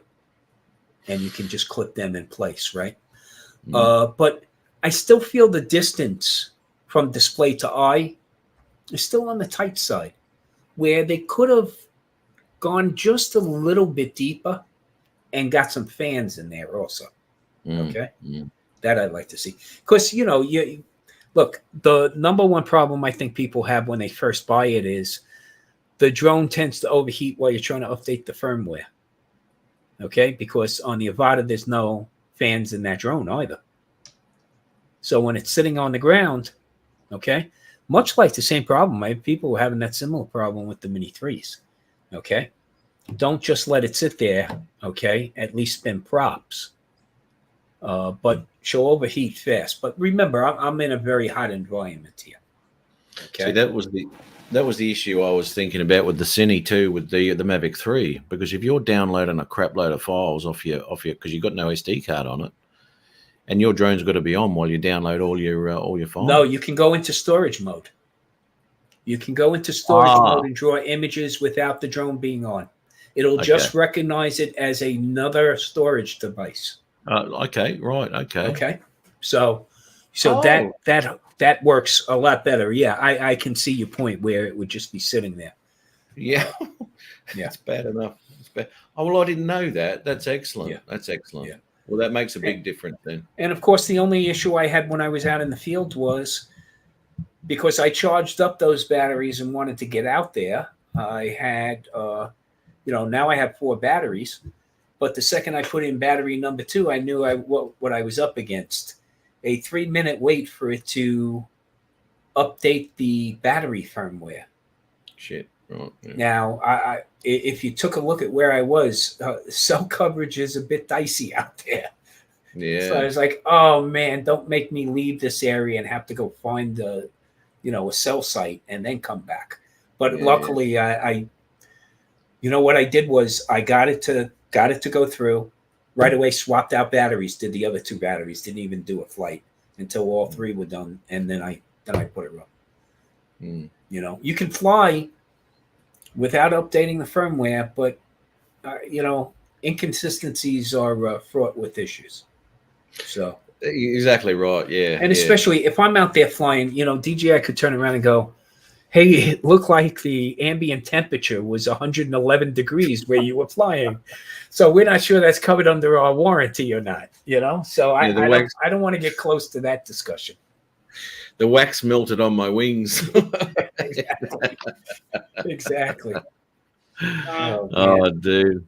All right, well, I've got to roll. It's been a pleasure. Thanks, everybody that was actually in the panel. Thank you for being here. But I'm about to go and call it a night. Absolutely, Adrian. Man. Thanks for the invite, Matt. Great. It was a You're pleasure, welcome, man. Anytime, buddy. Absolutely. Thanks, thank you for popping in, Maddie. Everybody that was on the panel, thank you. Everybody in the chat. See you all later. Good night.